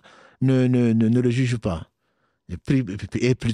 Surtout, aie pitié de lui et prie pour lui pour qu'Allah le réforme parce qu'on ne peut pas tromper Allah. Si il pense avoir investi dans les enfants pour sa sécurité sociale ou pour sa retraite, il s'est trompé complètement. Un enfant, un musulman est beaucoup mieux que cela. Un enfant est beaucoup mieux que cela. Malheureusement pour lui, s'il le considère comme ça, il s'est complètement trompé. Donc moi, je te conseille, même si tu as compris son jeu, de ne pas rentrer dans son jeu parce que sinon c'est toi qui perds. Lui, il a déjà perdu, mais toi, tu vas perdre. Donc, ne le considère pas comme ça. Prie pour lui. Il se peut qu'Allah le réforme et ce sera dans ton intérêt, dans son intérêt. Ok, d'accord. Merci beaucoup. Allah te facilite. Une question qui est venue de suite, mais je néglige pas les autres, mais elle me paraît tellement importante. J'ai une question. Quand je fais ma prière, il m'arrive d'écouter les rappels en même temps pour me concentrer et éviter de penser à autre chose. Bien ou pas bien? Ah, ça, c'est une bonne question. Comment tu vas prier et tu vas écouter le rappel? Non, tu ne pries pas. Tu es en train de faire des gestes, tu es en train de faire de la gym. Soit tu te concentres dans la prière, soit tu es en train d'écouter les rappels. Les rappels, on ne peut le faire, surtout le Coran, on ne peut le faire que si on fait des choses qui n'ont pas besoin de concentration. Tu ne peux pas te concentrer sur deux choses. Déjà, comme le frère nous l'a dit tout à l'heure, il est difficile de se concentrer dans la prière en ne faisant pas de rappels. Toi, maintenant, tu vas te faciliter la vie en écoutant des rappels pour te concentrer. Non, certainement pas. Ce n'est pas permis, bien sûr. Tu n'auras peut-être même pas le 10e de ça. Soit tu te concentres sur le rappel, soit tu te concentres donc dans la prière. Non, on ne doit pas faire ça. C'est pas bien, comme tu dis, bien ou pas bien, c'est pas bien. Allô? Salam alaikum. Wa alaykum salam wa rahmatullah. J'ai une question. Oui. J'ai notre père qui est décédé en 2018 et nous sommes de mères différentes et il n'a pas, peut-être par ignorance ou bien je sais pas, il n'a pas fait le partage de ses biens selon la charia. Et il est marié légalement avec ma mère. Et la mère de l'autre côté, c'est-à-dire mes autres frères décédés. Oui. Et nous, on lui a dit, moi par exemple, je dis à quelques frères que comme notre père n'a pas fait le partage selon la charia, est-ce que c'est pas mieux qu'on le fasse? Parce que si c'est pas ignorance, peut-être que si on le fait, par la miséricorde d'Allah, peut-être qu'Allah peut lui pardonner avant de vouloir partager nos biens. Et ils ont dit que ça va prendre du temps. Maintenant, bon, on est passé maintenant par la voie civile parce que il faut passer maintenant par la loi puisque ma mère est mariée. Et là, ça a fait depuis 2018 jusqu'à aujourd'hui, c'est pas encore partagé. Est-ce que dans le cas de mon père, c'est le fait que les autres frères n'ont pas voulu faire par la charia, quel est son cas? Le père n'a pas, Dieu a défini de façon claire dans plusieurs versets, dans plusieurs sourates, la répartition de l'héritage. Donc l'héritage, c'est quand la personne est morte. Donc la personne qui est morte n'est pas responsable du partage de l'héritage. D'accord. Et elle n'a même pas, elle peut juste faire un testament pour les non-héritiers. Elle n'a même pas le droit de donner quelque chose en testament à un héritier. Ça, c'est interdit dans l'islam, on n'en tient pas compte. Donc l'héritage, c'est le problème des vivants. Si vos frères ne veulent pas le faire, ils deviennent des pécheurs. C'est eux qui prennent le péché. Votre père, Inch'Allah, n'aura pas de souci de ce point de vue. Il a laissé des biens que Allah a attribués à d'autres personnes. Si ses frères refusent ou retardent de donner la part des uns et des autres, c'est eux qui sont responsables. Donc le père n'est pas responsable. Une fois qu'il est mort, c'est ça l'héritage. L'héritage, c'est ce qu'on laisse une fois qu'on est mort. Donc une fois qu'il est mort, il n'est pas responsable de ça. La répartition est aux vivants. D'accord. Voilà. Okay. Donc il faut les encourager, il faut leur rappeler que c'est eux qui sont dans le péché tant qu'ils n'auront pas donné à chacun son droit. Voilà. Mais le père n'est pas concerné par cela. Moi, par exemple, qui ai eu l'intention de le faire, même si ça n'a pas été fait, moi, je suis pas concernée. Non, vous n'êtes pas concerné, d'autant plus que vous essayez de les inviter à le faire. Donc, vous devez les conseiller, effectivement. Vous ne pouvez pas le faire toute seule. Si vous pouvez le faire tout seul, vous serez concerné. Mais vous ne pouvez pas le faire toute seule, surtout en Afrique, j'imagine. Et bon, il y a des gens pour le faire. S'ils le retardent, on va attendre. Mais ils sont en train de retarder, de donner le droit de quelqu'un, ce qui est une injustice. Donc, ils ne devraient pas le faire. D'accord, ok. Barakallah fik. Allah yarjika. Wa alaykum salam. J'ai une question. On a eu un débat concernant le mariage en islam. Est-il obligatoire? Présence d'un imam pour réciter la Fatiha ou juste 2 témoins suffisent lorsqu'on va demander la main à une fille? Il n'y a pas de débat dessus. Il n'y a pas de débat, on demande. C'est ce que tu fais. Demandez aux gens du rappel si vous ne savez pas. Il ne faut pas débattre. Tout ce qu'on dit est écrit. C'est pas, je veux pas qu'on démissionne, qu'on dise c'est les savants. On n'est pas savants. Mais Allah a voulu laisser les héritiers des prophètes. Les prophètes, il n'y en a plus. Les héritiers qui sont intelligents. C'est des gens qui craignent Allah et qui veulent servir la communauté. Qu'Allah les bénisse. Donc, au moins qu'on aille demander, qu'on aille chercher. C'est pas la peine de débattre sur ça. Le mariage n'est pas il y a trois on a déjà fait toute une série sur YouTube sur le mariage, le mauvais casting et tout le reste. Le mariage, il y a trois statuts. Le mariage, c'est une sunna des prophètes. Les prophètes sont mariés. Et celui qui craint de tomber dans le haram, dans la fornication, dans l'adultère, celui-là doit se marier. C'est une obligation pour cette personne. Celui qui pense pouvoir se résister à la tentation et du haram, il lui est conseillé donc de le faire, mais il n'est pas obligé.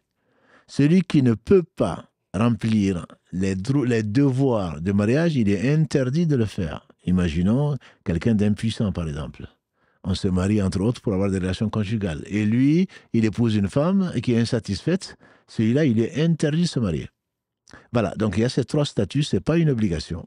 Pour nous, en général, ça devient une obligation. Parce que les hommes et les femmes d'aujourd'hui, ou en tout cas la plupart des gens, donc, veulent s'inscrire dans la satisfaction de leurs désirs et de leurs passions. Si on ne peut pas les satisfaire, et Allah le permet de satisfaire dans un cadre légal, si on ne peut pas les satisfaire dans un cadre légal, à ce moment-là, le mariage devient une obligation. Voilà, c'est pas parce qu'on a des conjoints, c'est pas parce qu'on a des copines ou des copains que la vie s'arrête là. Au contraire, Allah a défini le bien dans ce bas monde, dans l'au-delà. Voilà, donc ça c'est le premier aspect.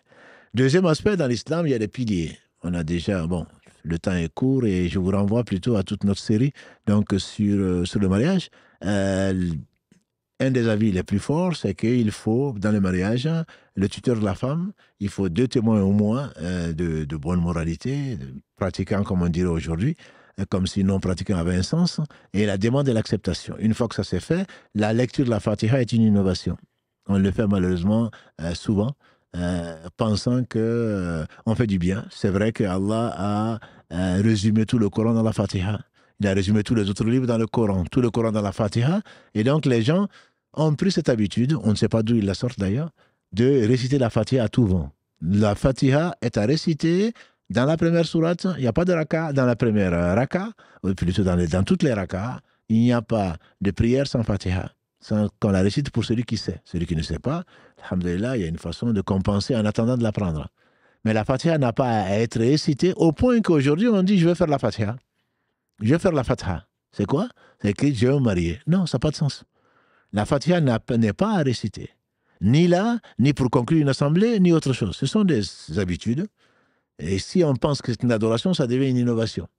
Voilà. Donc la Fatiha est une obligation. C'est tout le Coran. On parle à Allah. Allah nous répond, comme on peut le voir dans l'explication donc, de cette belle sourate qui est en même temps une ruqya, donc qui est un médicament pour guérir. Allah a voulu le faire, etc., etc.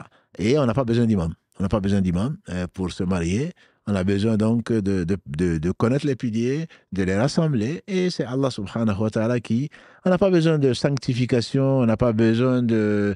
Il n'y a pas de clergé dans l'islam. C'est pas... Si un imam n'est pas venu, ce n'est pas... le mariage ne serait pas valide. Non, ça n'a aucun rapport. L'islam a des règles simples.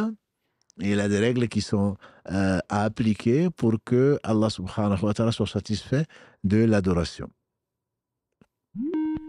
Allô? Allô? Allô? Allô, oui. Salam alaikum, barakallahu fik. Allah yarfik, Allah yarfik. Ce que vous notez, vos rappels sont extrêmement utiles, surtout dans les périodes difficiles que nous vivons actuellement. Attention, la qualité, excusez-moi, on vous entend très mal, la qualité de la communication. Peut-être, oui, c'est mieux. Si vous coupez le son de l'audio, s'il vous plaît. Oui. Oui, c'est bon. Là, c'est bon, on vous entend. Là, c'est bon? Okay. Oui, c'est bon. Ok, très bien. Moi, j'avais deux questions par rapport à Zakat al-Mal. Oui. Aujourd'hui, je voulais savoir s'il était possible de la verser à la Palestine, en sachant qu'ils sont nécessairement dans le besoin. Donc voilà. Et sinon, à qui la verser pour qu'elle soit le plus utile possible, et surtout les intérêts bancaires. Voilà. Donc, cette question est importante. Pour la zakat, on a un peu abordé le sujet. C'est la zakat, donc voilà. Donc, c'est 2,5% ou 1/40 de ses économies de l'année lunaire. Et quand ça dépasse un certain seuil, qui est le seuil imposable, on ne va pas revenir dessus. Donc, est-ce qu'on peut l'envoyer en Palestine? Donc, c'est comme vient de répondre à cette sœur. La zakat, normalement, on la donne sur place. On la donne sur place aux pauvres, aux nécessiteux de la place. Mais s'il y a des catastrophes naturelles ou des guerres, etc., il y a des permissions religieuses, des fatwas existent pour les envoyer ailleurs. Le problème de l'envoyer ailleurs, c'est qu'on va acheter des médicaments, on va acheter je ne sais quoi d'autre pour le donner aux personnes. Et c'est là où le problème se pose. Parce que la zakat doit être donnée, sauf pour la personne en tutelle, sous tutelle, elle doit être donnée dans la nature dans laquelle elle est sortie. C'est-à-dire, pour les légumes, on doit les donner en légumes, et pour le riz ou pour je ne sais quoi d'autre, pour les olives, tout ce qui n'est pas dégradable, si c'est de l'argent, on doit donner en argent. Donc, si effectivement la zakat pouvait être transmise à des gens qui vont donner à des familles en argent, oui. Ça, c'est possible. Voilà. Mais si ce n'est pas le cas et qu'on va acheter, qu'on va acheter à manger le reste avec, ça, c'est zakat al-fitr, ce n'est pas zakat al-mal. Voilà. Donc, c'est là où le bas blesse. Mais si on connaît, si vous n'en connaissez pas, vous demandez aux associations humanitaires, et Dieu seul sait qu'il y en a, qu'Allah les récompense par le meilleur, mais il faudrait quand même que ces personnes ne s'amusent pas, entre guillemets, ce n'est pas du tout un amusement, je m'en doute, qu'Allah les bénisse, mais ne fassent pas fi des règles de fiqh et dire finalement non mais ils en ont besoin, ils ont plus besoin de manger que de ceci, cela. Donc si on leur donne, ils vont en argent, ils vont l'utiliser autrement, ça c'est pas leur problème. Voilà. Quand on veut travailler pour Allah, il faut respecter un certain nombre de choses, dont les règles, exactement. Et si vous hésitez, vous le confiez donc à des gens de confiance qui l'utiliseront, Inch'Allah, pour la cause pour laquelle Allah a voulu donc instaurer l'obligation de la zakat. Quant aux intérêts... Non, allez-y. Oui, non, mais vous alliez y venir, donc je vous écoute. D'accord. Pour les intérêts, comme on a dit, donc tout ce qui est assurance, tout ce qui est banque, tout ce qui est usure, plutôt, Allah l'a interdit. Les différentes formes de l'usure, encore une fois, sur notre... Karim a fait un playlist sur notre chaîne YouTube. On a parlé des intérêts, etc. On reviendra d'ailleurs dessus, Inch'Allah, bientôt. Et donc, les intérêts, ce n'est pas permis dans l'islam. Même si on parle du coût de la vie, de l'inflation, tout ce qu'on veut. L'écrasante majorité des savants disent que c'est interdit. Ça fait partie de l'usure. Et je répète encore, je me répète, l'intérêt, la riba à 73 degrés, a dit le prophète sallam, comme l'association. Le degré le plus bas de la riba, c'est l'inceste. Donc c'est quelque chose d'extrêmement grave. Donc, donc il faudrait s'en repentir. Certains ne savaient pas, je les crois sur parole. Toujours est-il qu'il faut arrêter, il faut changer de compte, plus d'intérêt, plus de compte à intérêt. D'accord. Voilà. Ensuite, il faut regretter. C'est ce qui est fortement recommandé. Voilà, il faut regretter, il faut décider de ne plus jamais le refaire. Et l'avis majoritaire des savants, c'est de retirer cet argent, parce que le Cheikh Othaymin lui dit, par exemple, que non, c'est du haram, donc on ne doit pas le retirer. Mais l'avis majoritaire des savants, c'est qu'on doit retirer cet argent de la banque ou de la chose et la donner à des démunis. Ils peuvent être des parents ou pas, mais je dis bien démunis, ce n'est pas des pauvres. Le pauvre, il n'a rien demandé. Il arrive à vivre difficilement. Là, on va lui donner du haram. Alors que le démuni, il est sans papier, il dort dans la rue, s'il ne prend pas ça, il va voler. Voilà. Donc celui-là, on peut lui donner, lui, il a droit à ça. D'accord. Barakallahu fik. Au SDF en l'occurrence, ou à des associations qui font des maraudes. Exactement, avec des associations. Tout à fait. Eux, ils peuvent donner parce que ce sont des personnes. C'est social. Hein? Allah, il est parfait et l'islam est parfait. Donc Allah veut éviter justement ces personnes. Elles ont un droit. Si on ne le fait pas, elles vont aller voler, elles vont aller agresser, etc. Pour éviter ça, donc on se doit de se protéger soi-même en leur faisant du bien. Effectivement, par les maraudes, par les associations humanitaires, encore une fois que je salue. Et il se peut qu'Allah allège donc leur peine et qu'il nous protège contre les conséquences de notre avarice ou d'autres choses. Barakallahu fik. Allah yarfik. Ok, barakallahu fik. Merci pour tous ces conseils. Avec plaisir. Qu'Allah vous récompense, Amen. vos frères et votre équipe. À très bientôt, Inch'Allah. Salam alaikum. Salam wa rahmatullahi wa barakatuh. C'était d'avoir des explications sur la niya, intention vis-à-vis de chaque adoration légiférée. La niya, c'est la chose la plus difficile. C'est pour cela d'ailleurs que le jeûne, Inch'Allah, nous aidera, comme Allah parle de la piété, but pour lequel il nous a ordonné le jeûne.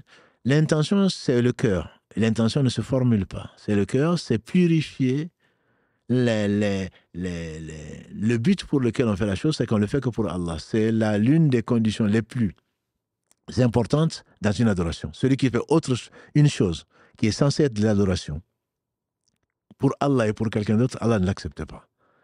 Donc, il ne faut pas aller théoriser l'intention. Quand je viens à la mosquée, je ne vais pas dire, mais, oh mon Dieu, je viens à la mosquée pour prier. Oh, tu es venu pourquoi alors? Voilà. Donc, Shaitan, il rentre dedans. Chaque fois que tu vas essayer de disséquer l'intention, non, c'est pour prier le Dohar avec 4 rakas, avec comme le takbirat, en lisant 4 fois Fatiha. Et tout ça, ce sont des innovations. Ça te complique la vie et tu ne vas pas te concentrer. Shaitan va dire non, ton intention n'était pas sincère. Jusqu'au moment où l'imam va faire le roko, toi, tu n'as pas encore fait le takbirat al-ihram. L'intention, j'ai quitté chez moi, je viens à la mosquée, je sais pourquoi je viens. Voilà. Donc, dans chaque adoration, je veux sacrifier pour Allah, je veux jeûner pour Allah, ça suffit. Et tu te le dis quelque part. Ou alors, ça devient de la folie, comme disent les savants. Il paraît qu'il y a un homme qui dit « Cheikh, je me suis douché, je me suis lavé. Je me suis lavé dans le fleuve, mais je doute de l'intention. Qu'est-ce que je fais? Est-ce que je dois refaire l'intention ?» Il dit « Non, toi non. » Il dit « Pourquoi ?» Il dit « Parce que tu es un fou. Tu vas au fleuve pour te laver, maintenant tu doutes savoir pourquoi tu t'es lavé. » Donc, auquel cas, ce n'est pas la peine, puisque l'adoration du fou n'est pas acceptée.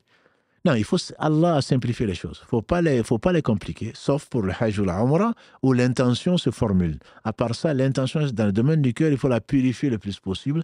Le mieux possible, c'est la raison pour laquelle tout ce qui est nawafil, tout ce qui n'est pas obligatoire à faire en groupe, mieux vaut le faire en secret, seul, pour ne pas s'exposer aux gens. Quand on veut faire une bonne action, mieux vaut le faire à l'abri des regards si ce n'est pas une action qui est conseillée en groupe.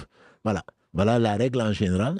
Et Allah seul sait si on est sincère ou pas. Et on n'a pas besoin de le justifier en jurant par Allah qu'on est sincère, ceci ou cela. Dernier appel, Inch'Allah. Allô, oui. Allô, salam alaikum. Assalam wa rahmatullahi wa barakatuh. Barakallahu fik, merci beaucoup pour tous vos conseils. Allah accepte votre jeûne ainsi qu'à toute votre équipe. Amen, barakallahu fik. Barakallahu fik. Je me permets de vous appeler toujours un petit peu sur le sujet de la riba.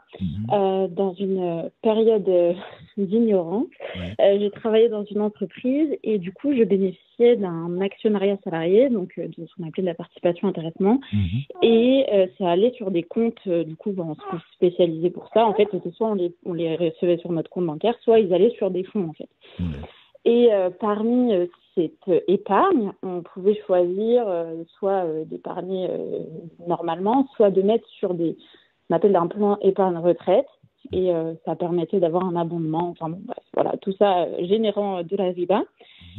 Sauf que, en ayant pris conscience que tout ça c'était de l'usure, j'ai décidé de vider ces comptes de tous les fonds et du coup les recevoir sur mon compte bancaire directement.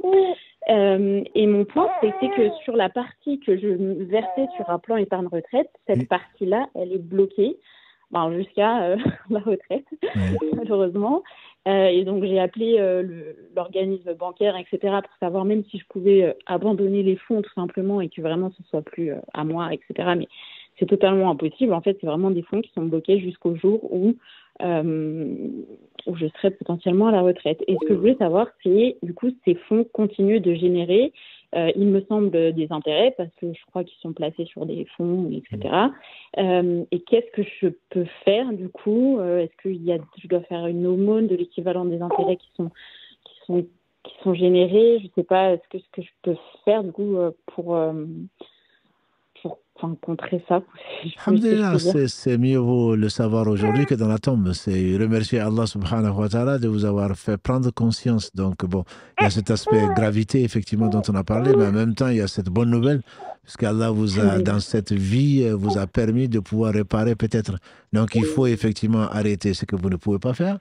Il faut regretter, décider de ne plus jamais le refaire. Et si vous pouvez effectivement avoir un décompte de ces intérêts-là, il faut les sortir de l'argent que vous avez Comme ça, c'est comme si vous avez fait un placement dans l'argent que vous allez récupérer à la retraite. Si Allah vous prête vie, va être l'argent halal puisque vous avez enlevé donc cette partie des intérêts, les données à une association humanitaire, par exemple, comme on l'a dit, pour les démunis qui, eux, n'ont pas ce souci-là, entre guillemets, qui peuvent voler, qui peuvent manger tout ce qu'ils ont pour éviter de mourir. Voilà, donc moi, c'est ce que je vous conseille, et tout en regrettant, bien sûr, et ça, je ne doute pas, autrement, vous ne serez pas au téléphone. Donc là, je ne doute pas de votre intention et qu'Allah vous pardonne. Amin. Et juste, du coup, dans le cadre, parce que du coup, dans le cadre du calcul de la zakat elle-même, est-ce que, du coup, ces intérêts-là, on les prend à part, c'est-à-dire qu'on ne les calcule pas pour donner la zakat? Absolument non. Allah est pur, il n'accepte que ce qui est pur. Ce qui vous appartient, que vous avez économisé, c'est vos fonds propres, entre guillemets, et purs, ou qui soient purifiés.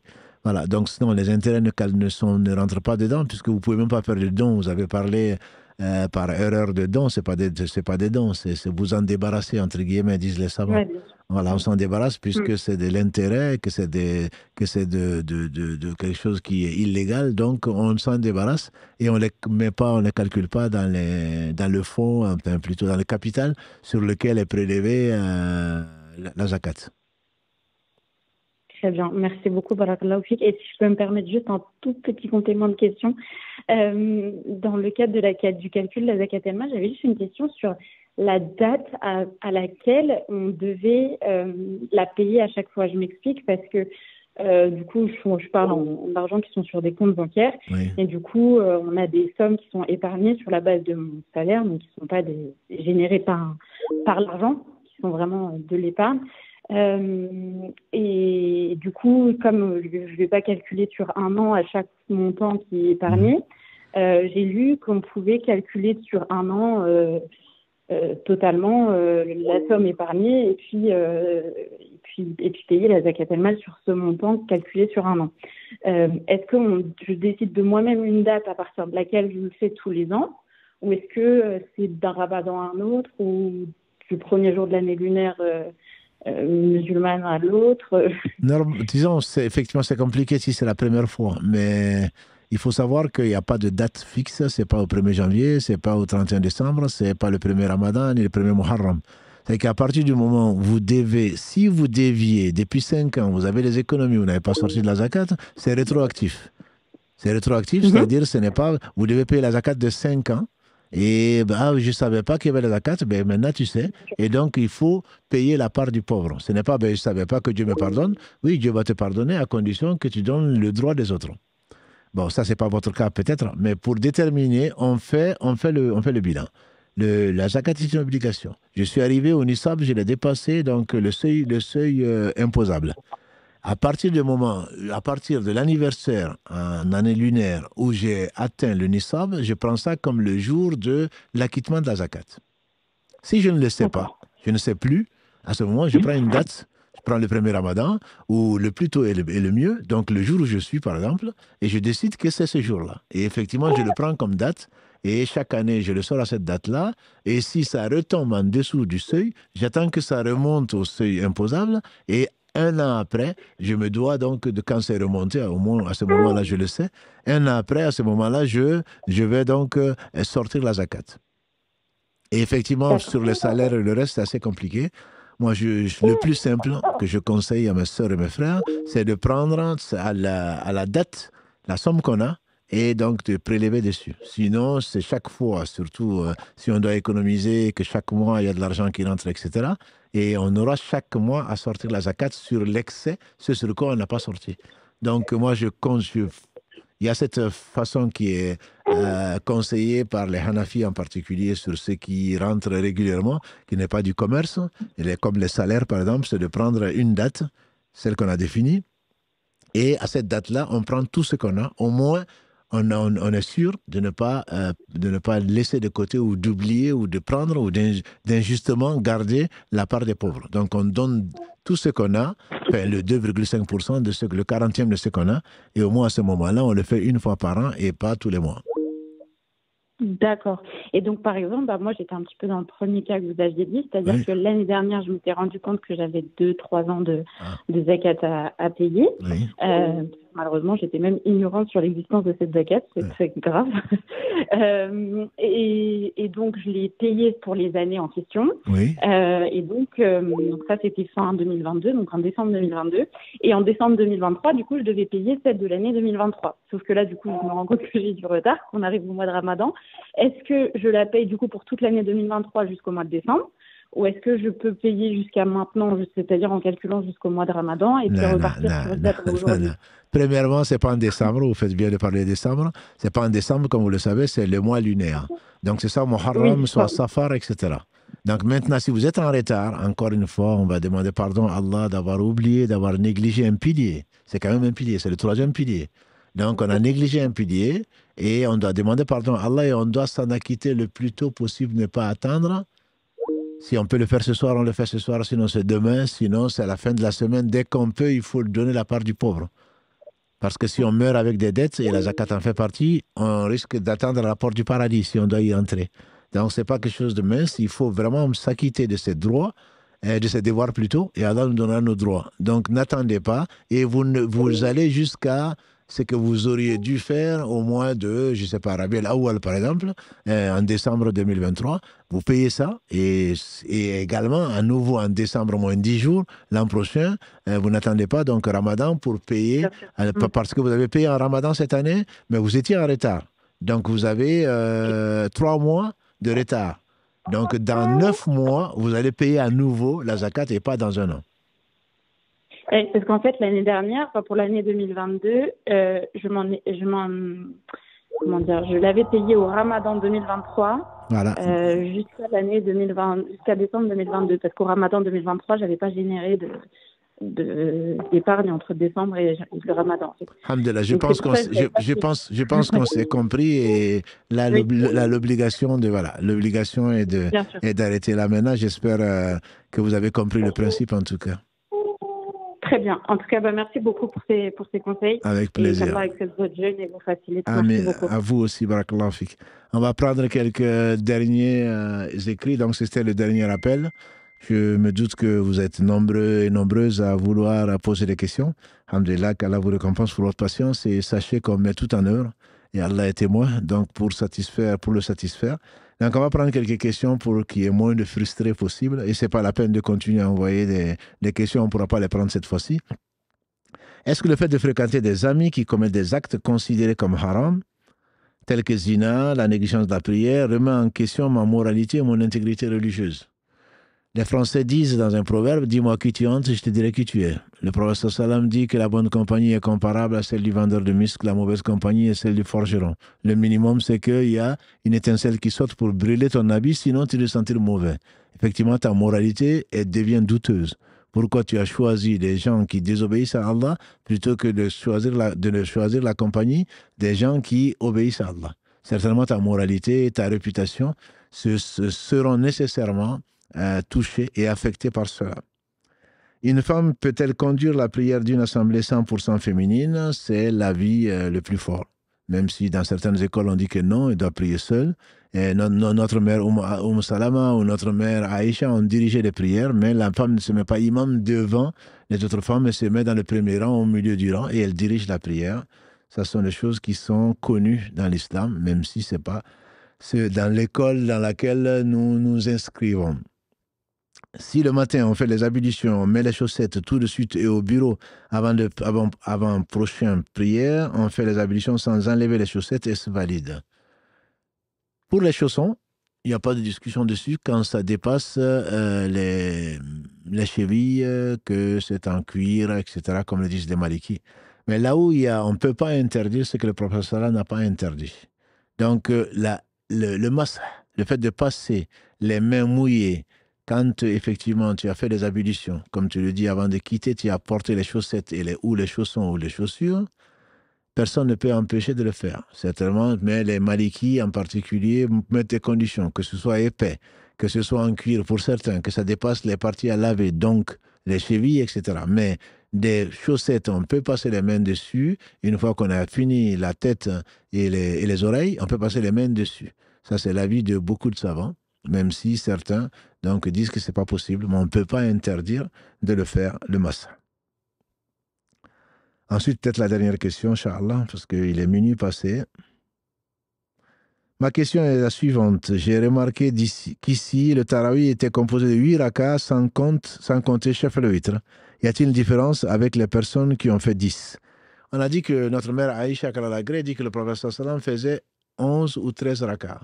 Donc si tu prends 8 et 3, ça te fait 11. Si tu prends 10 et 3, ça te fait 13. Et on a dit, en réponse aux questions, qu'il n'y a pas de nombre. Même si le prophète sallam, lui, faisait 11 ou 13, ce n'est pas le nombre qui compte. Il a dit 2, 2, 2. Et quand on craint que l'aube n'arrive, on conclut avec 1. Donc, il n'y a pas de souci. Si tu veux en faire 10, tu en fais 10, tu finis par 1. Si tu en fais 10, tu finis par 3. Il n'y a pas de problème. Et il y a différentes façons que le prophète sallam a utilisé. 4 sans faire de tashahoud médian. Il en a même fait 8 sans faire de tashahoud médian. Voilà, il y a plusieurs façons, alhamdoulilah, qui sont décrites dans le fiqh qu'on ne va pas répéter ici, faute de temps. Et ce n'est pas l'opportunité non plus. Donc, Inch'Allah, qu'Allah subhanahu wa ta'ala, qui a facilité son adoration et qui l'a béni, notamment dans ce mois-là, nous facilite son adoration encore et nous permette de profiter de ce mois qui est béni, qui n'a pas d'équivalent, et notamment les jours à venir, les nuits à venir, à partir du week-end prochain, Inch'Allah, mais on reviendra, on en parlera, Inch'Allah.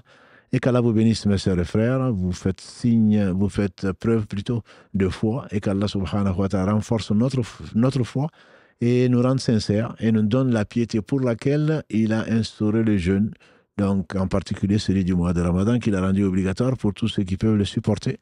Qu'Allah bénisse celui par qui Allah a déversé un surcroît de bénédictions et de bienfaits sur les univers. Wa ma arsalnaka illa rahmatan lil alamin. Il a qualifié son prophète sallallahu alayhi wa sallam. Nous ne t'avons envoyé que pour miséricorde pour les mondes. Qu'Allah bénisse donc ce prophète, ses familles, ses compagnons et nous associe à cela, nous en fasse l'honneur, qu'il nous fasse aimer le Seigneur des mondes, lui, les œuvres, les gens qu'il aime, dont les prophètes, à commencer par le meilleur d'entre eux, les gens qu'il aime, et qu'il nous fasse aimer les œuvres également, donc qui conduisent à son amour, et qu'Allah subhanahu wa ta'ala vous aime également, nous aime, et nous permette de contempler sa noble face au paradis. Subhanaka Allahumma bihamdika, ashhadu an la ilaha illa anta, astaghfiruka wa atubu ilayk. Subhana rabbika rabbil izzati amma yasifun. والسلام على المرسلين والحمد لله رب العالمين والسلام عليكم ورحمة الله وبركاته.